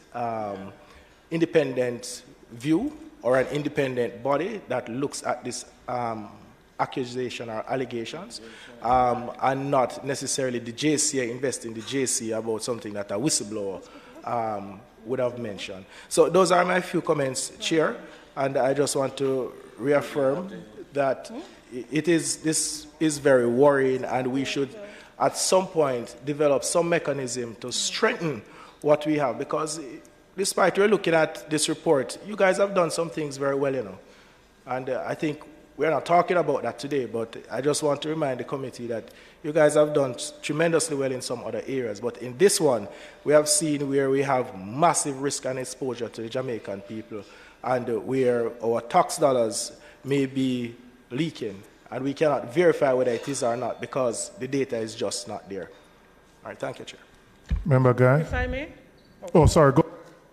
Go ahead, Commissioner. Respond, please. Very important, Member you indicated that you receive complaints, and I just want to say publicly that we have avenues for those complaints. So I would love for us to, hear those complaints, and if it is a system issue, if it is a human issue, if it is any other issue, it gives us the opportunity to always look back.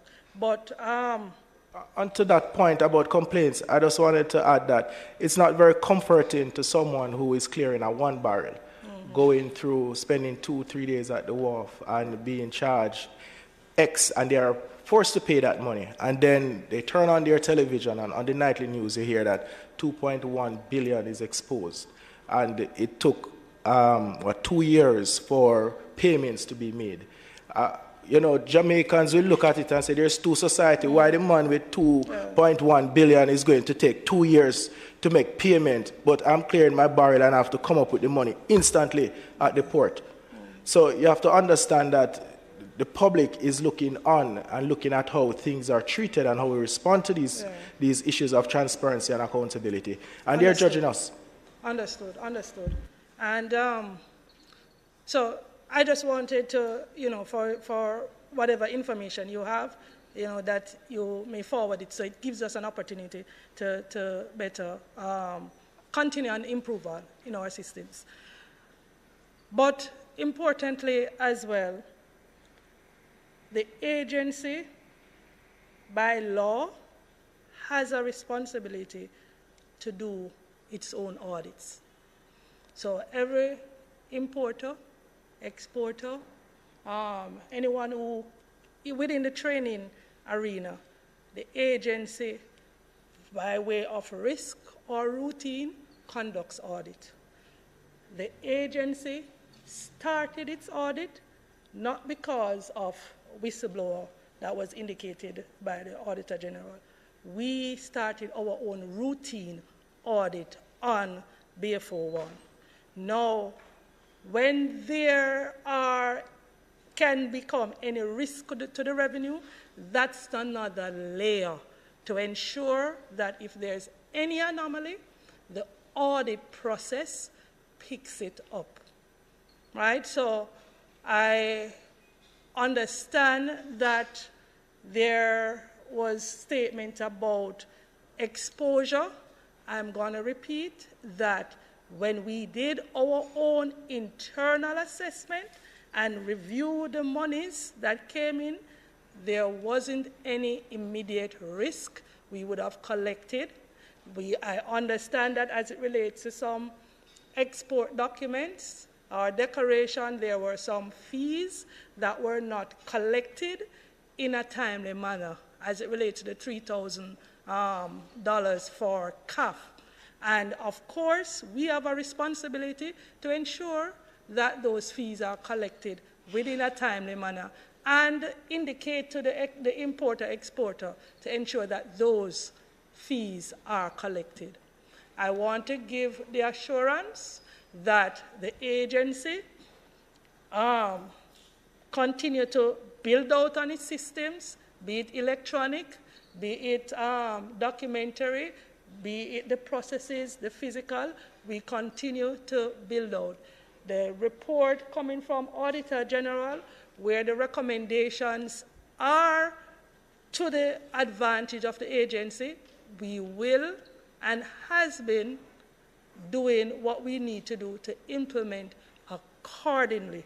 But I don't want it to be said, it has already been said, that there is this great exposure, because based on where we sit within the agency, we would have taken the necessary steps to protect the revenue and continue to do so by having another layer which legally provided is our own audit, as we would have audited any other importer or exporter. All right. You have a final follow-up? Just a follow-up in that I hear you, Madam Walker.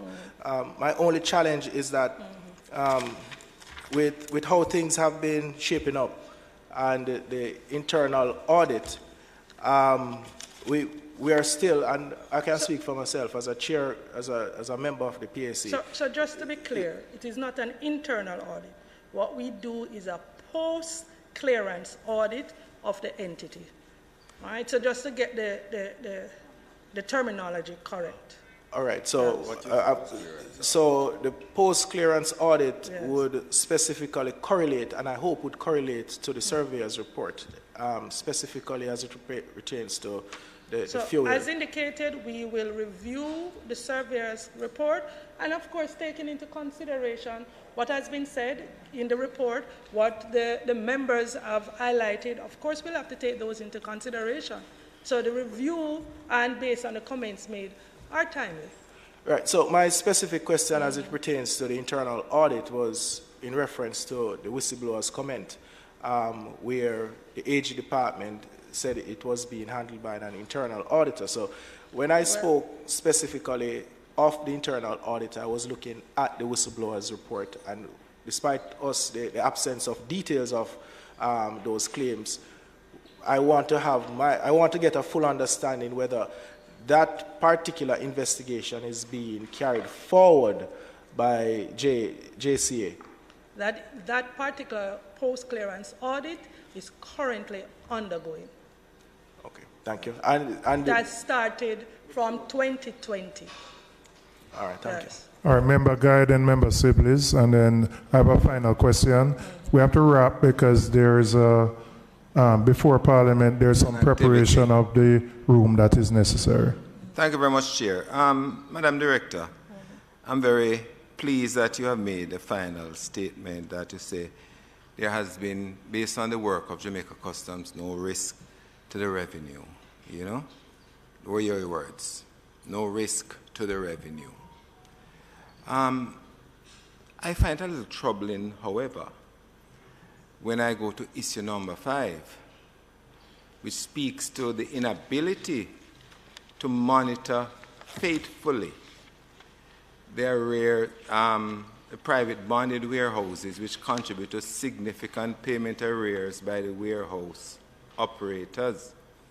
And your records reveal that 664.24 million in excess of the bonds related to the warehouse operations as of September 30, 2021. I know in the whole scheme of things, 664.24 million is chicken feed for customs, based on the statements expressed by you that we have been very diligent in trying to protect the revenue. But how do you, what assurances can you give us that in addition, I mean, as much as we see what is being done here to try and recoup those amounts, that the statement you made just now supports this particular assessment by Jamaica Customs? Okay, so thank you, Member. The warehouse matters that you raised are pre-Asycuda system. So just to get, just to allow members to understand that. But as it relates to the controls, we are improving in our Asycuda system, the warehouse module, to ensure that we continue to monitor in the electronic platform. Now, as I indicated, these were pre-Asycuda. We have none of those issues relating to any private warehouse in the space. So I'm just going back to, as it relates to the electronic system, it's working. As it relates to the private bonded warehouse, the monitoring, the physical monitoring is being done. We have these entities that were pre-Asycuda, as a matter of fact, were detected by us, Jamaica Customs Agency, who detected these issues.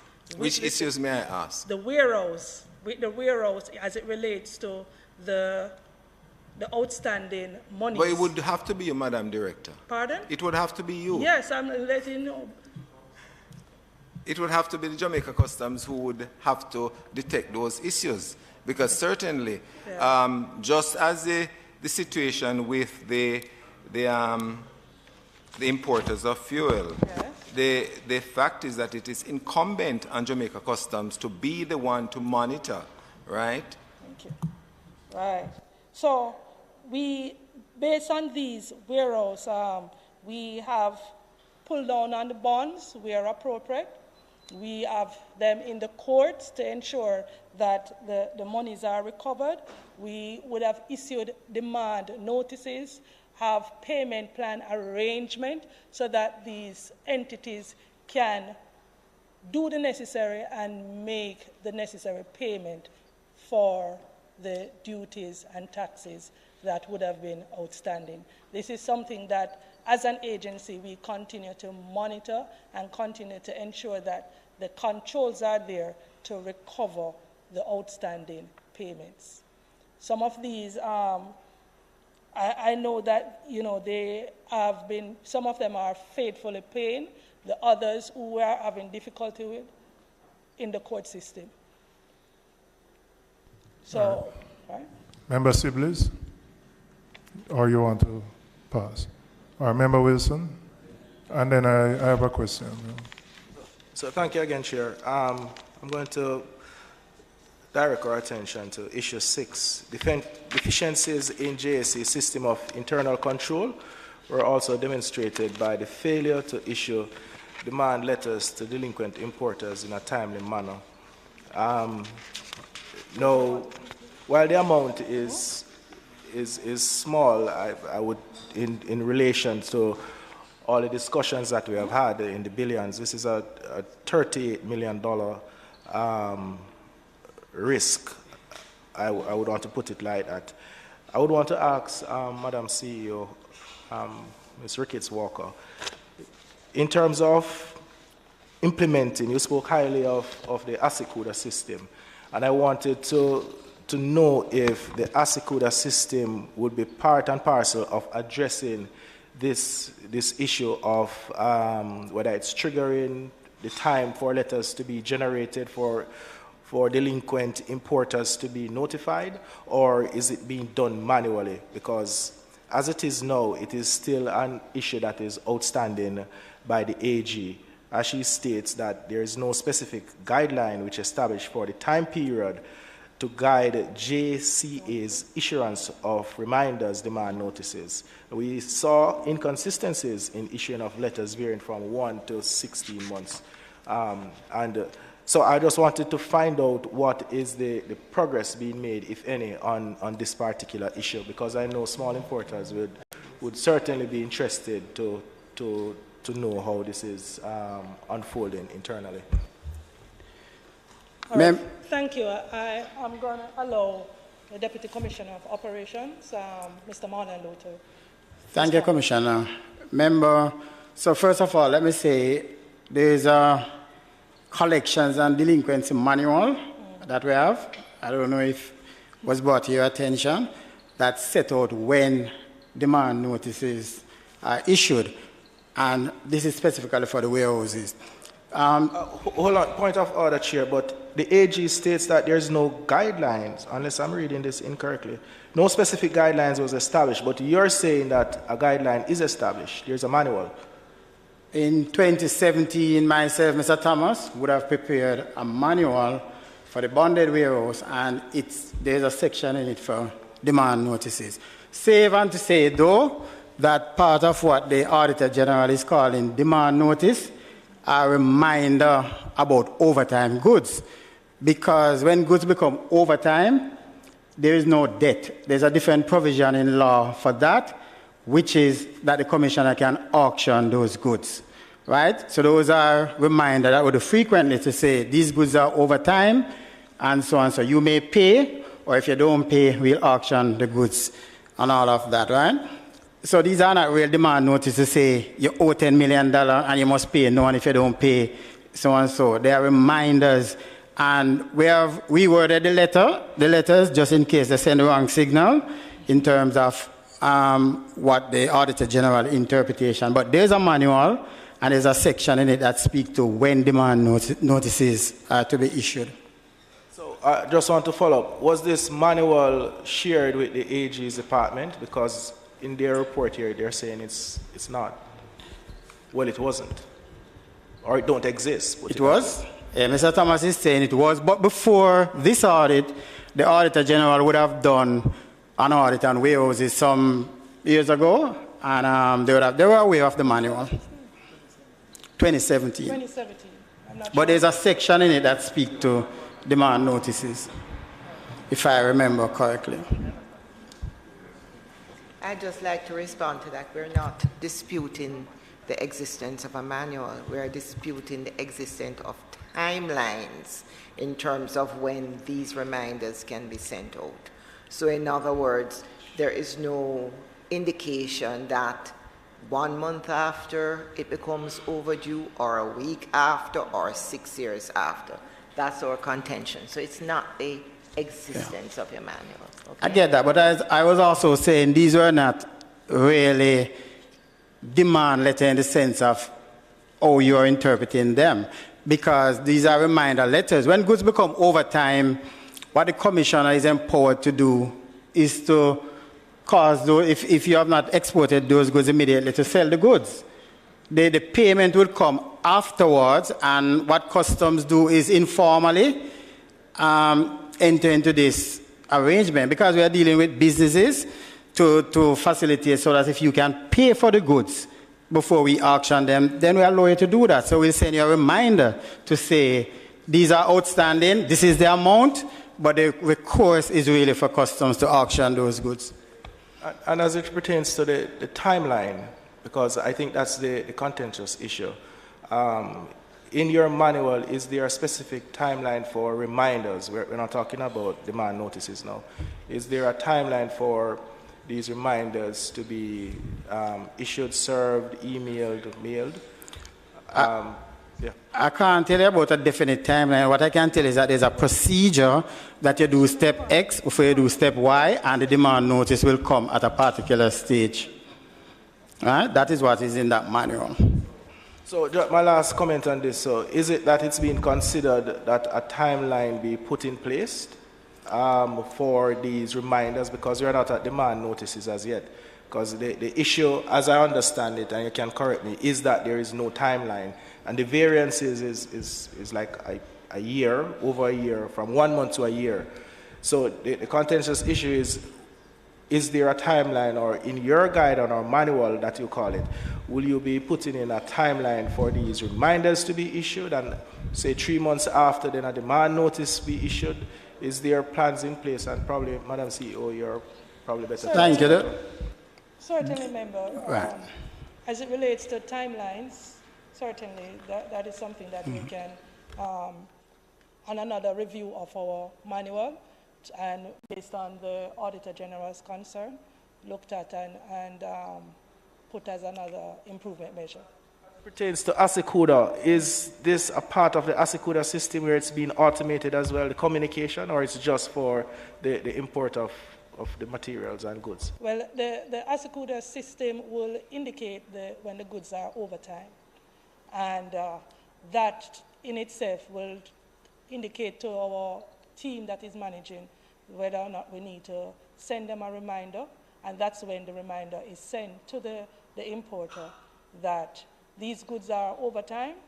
By nature of law, we would have to auction, but you have the facility to come and pay for the goods within a reasonable time before the goods is auctioned, and the goods will be yours as required. The law also prescribes that if they make an application to the commissioner, that the goods can be re-warehoused. So, right, so, so they have that option as well, all right? But it's not an issue to look on the reminder aspect, okay? Because that was the main issue of the Auditor General, the reminders, if I get it right, yeah, at the timelines. Thank you. All right. Mr. Sibley's, you ready? Yours. Thank you, Chair. With regard to the Asycuda system, I noted that in your response, you had mentioned that it is being implemented in a phase basis. Some things have been implemented already, fully implemented. So when Asycuda was implemented in 2013, 2014, it was implemented on a phase basis. So it started with the import aspect and then it rolled on to other. We are at full implementation. However, as you continue to grow in international trade, you realize that there are certain processes that can also be included in Asycuda. And so we are currently working with the Ministry of Finance to make those other modules be available in the system. Okay, so you would have, since the system been in place, you would have gotten feedback from your customers with regards to the tardiness that they have been making a lot of noise about, that the system is not as they had thought it would have been. And I take it is those that you have taken into consideration and will be looking into? No, I wouldn't put it like that, member. In terms of any issues that our customers would have had with the system, i.e. at this point, let's say our customs brokers, because they are the ones who normally are very intimate with the system as our customs officers. And if there are any issues that they had, those would have been rectified. We have robust meetings with our stakeholders to look at any issues, operational, electronic, any issues, and try to rectify those issues if they have any. Right? Now, what we are looking at is, we find that with Asycuda, we tend to ensure that because we are a public-facing organization, so we tend to ensure that the public, by way of the system, their needs are met, and there are certain internal mechanisms that will help us as an organization in terms of, whether it be case management, or our own audits, our own reports. We want to ensure that there are modules in place to help to drive that. And so that is a part of the efficiency in terms of the internal efficiency. What we're looking at is, as it relates to also having our auction, we speak about auction a lot, online, because currently the auction process is a very manual and geographically in nature. What we are looking at now is to have that online. Right? So we take a very outside view, member, to look at the system and to make sure that we are looking at the environment and making sure that the system meets that environmental needs. Madam Commissioner, you mentioned that you have what is called post-clearance audit. Yeah. And I don't quite understand what that means. Is it audit that is done for clearance? Is it a normal, what we know as in accordance with the Public Bodies Management and Accountability Act that requires that every entity shall have a chief internal auditor or an auditor? Is it that you are exempt, or is this post-clearance audit is similar to that of an internal auditor? Right, so audit in general is there to provide assurance. Now the post-clearance audit is a very big team. How many persons are? More than 50. No, I'm not. Madam Commissioner, on a point of order. Because of time, I'm going to clarify my question so that you could just help us quickly. I'm asking, is your post-clearance audit unit operate similar to that of an internal audit unit? Or is it an audit unit that just look as it relates to goods being clear and nothing else outside of that? Because it says post-clearance audit. It is telling me that this is audit as it relates to clearance of goods, and that is it. And therefore, you would not have an internal auditor that would be looking at other functions of the entity. Right. And that is what I'm asking. I just realized the clarity that you're requiring. Yes, we have post-clearance audit or post-audit that is there for the agency to assure itself of the authentication, the authenticity and the accuracy of declarations that are submitted to the agency, and that would have been cleared over a period of time, right? No, and that is driven by risk-based. We also have an internal audit mechanism that looks at our processes, our policies, and ensure that we are satisfying those, yeah? And you have an internal auditor? So we have a large internal audit unit as well, with a chief internal auditor. Right, and therefore my question, therefore, as it relates to the whistleblowing matter that was discussed earlier, that I understand is now within the remit of the Jamaica Customs Agency. All right, which department, which audit department? Is it the post-clearance audit department or the internal audit department dealing with this whistleblowing matter? What is recorded in the report is what the customs is aware of whistleblower, what is recorded. So there's no further detail that we have. No, wait a minute, Madam Commissioner.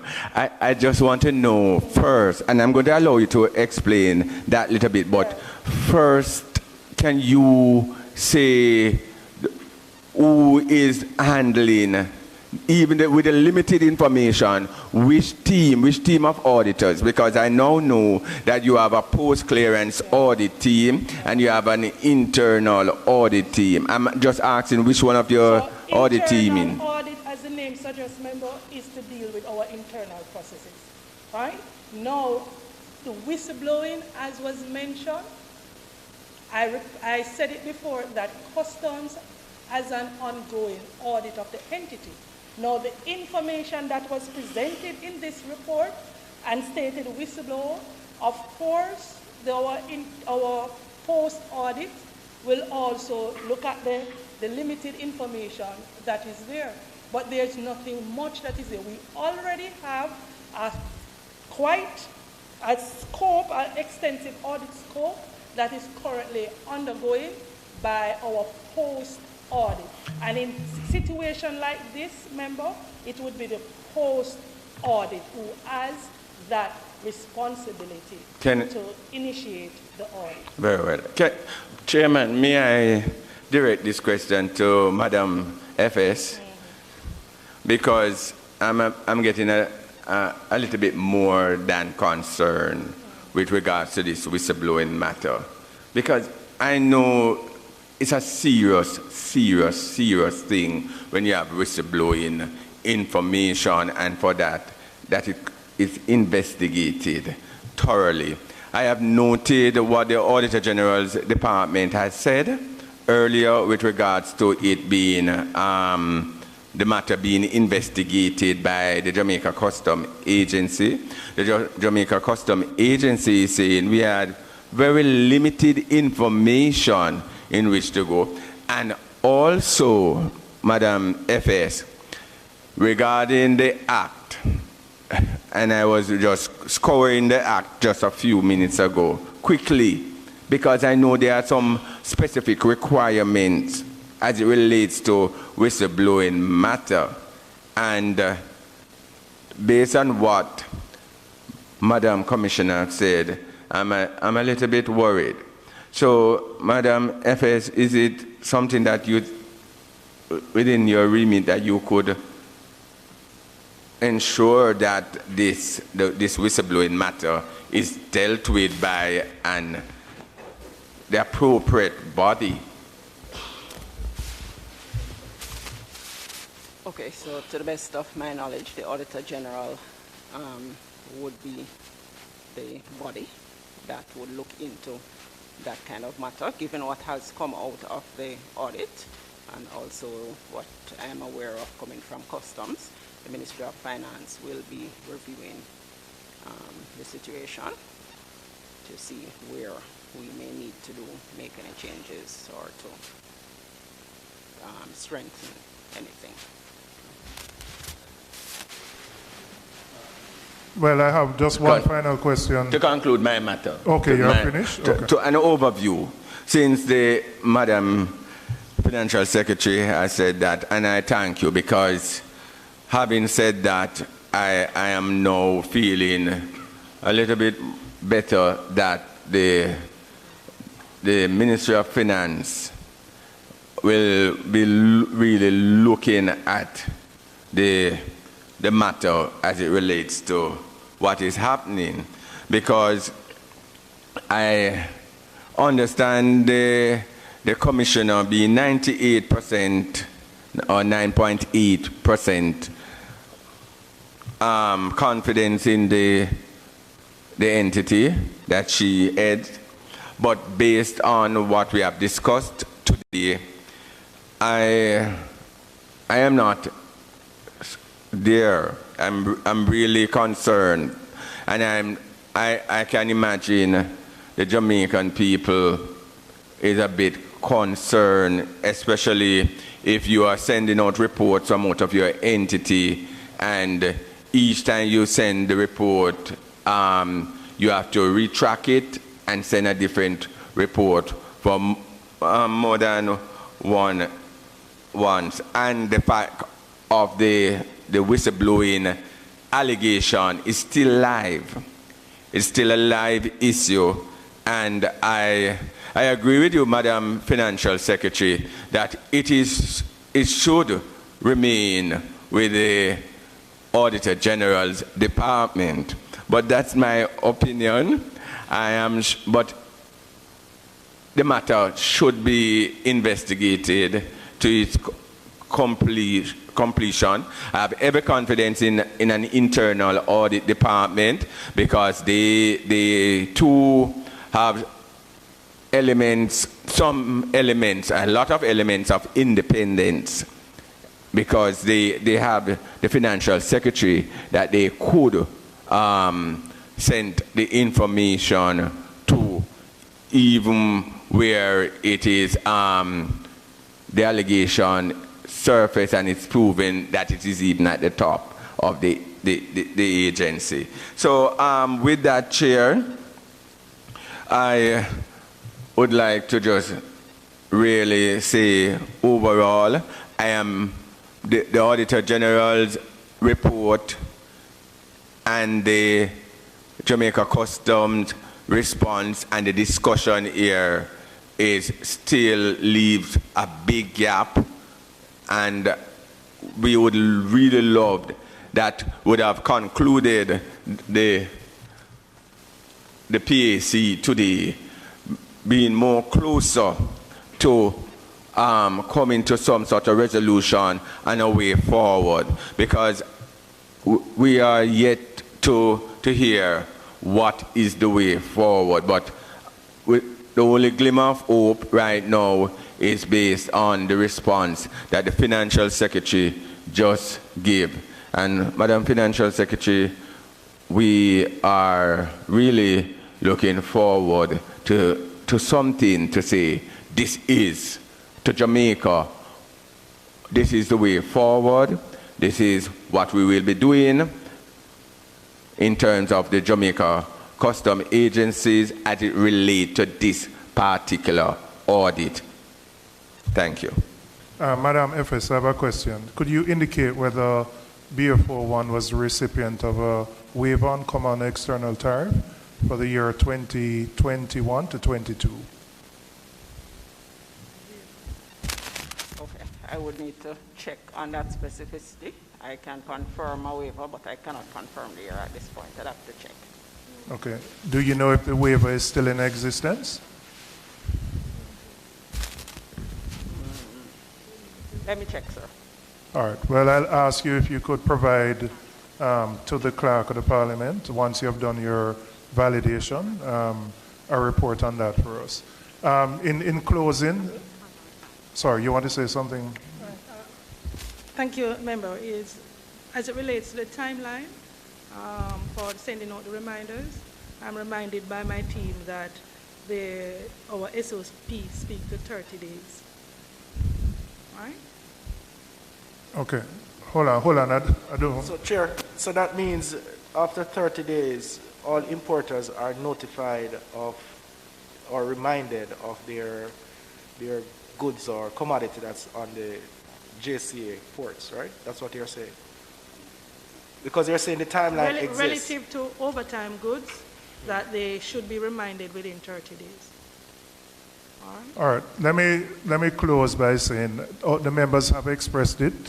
I am certainly concerned, and the members all are. I'd recommend that the Auditor General provide a report back to the PAC in a 3-month period. Most of the issues raised are still in view. Of all the issues raised, only one from the Auditor General's perspective, or 2, have been resolved, but the majority of them remain in view. Given that they remain in view, the PAC is interested in ensuring that those issues are resolved. So I would want the Auditor General to report back to the PAC in a 3-month period, having gone back to customs on the specific outstanding matters that remain in view. And also, Sir Chair, if I might add as well, the issue of the survey, I think it's still unresolved because AG department is saying one thing and Jamaica Custom is saying something different. So if that could come back to us as well in terms of what we have decided to do, because I don't think, although it's not mandated, but I don't think it will hurt if JC adopts that principle. So, if that can come back to us as well to get a final conclusion where that is concerned. Agreed. And FS, the question on the CET waiver, the time period if it was granted, and whether it is still in existence. So let me thank the AG's department, the customs. Before you leave, members, there is a schedule of a status report on the various MDAs that we're looking at. The one report that remains outstanding is the Auditor General's annual report. And before we review that, we have to get the verification of the responses from the MDAs. So we won't set a date for the next meeting, but in dialogue with the Auditor General's department, we'll determine the next date that we will meet. Can I have a motion for the adjournment? Member Wilson, seconded by Member Sibley's. Thank you, ladies and gentlemen. Meeting adjourned.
Labor Day has long been viewed by the Jamaican populace as a day to tint the brows with sweat.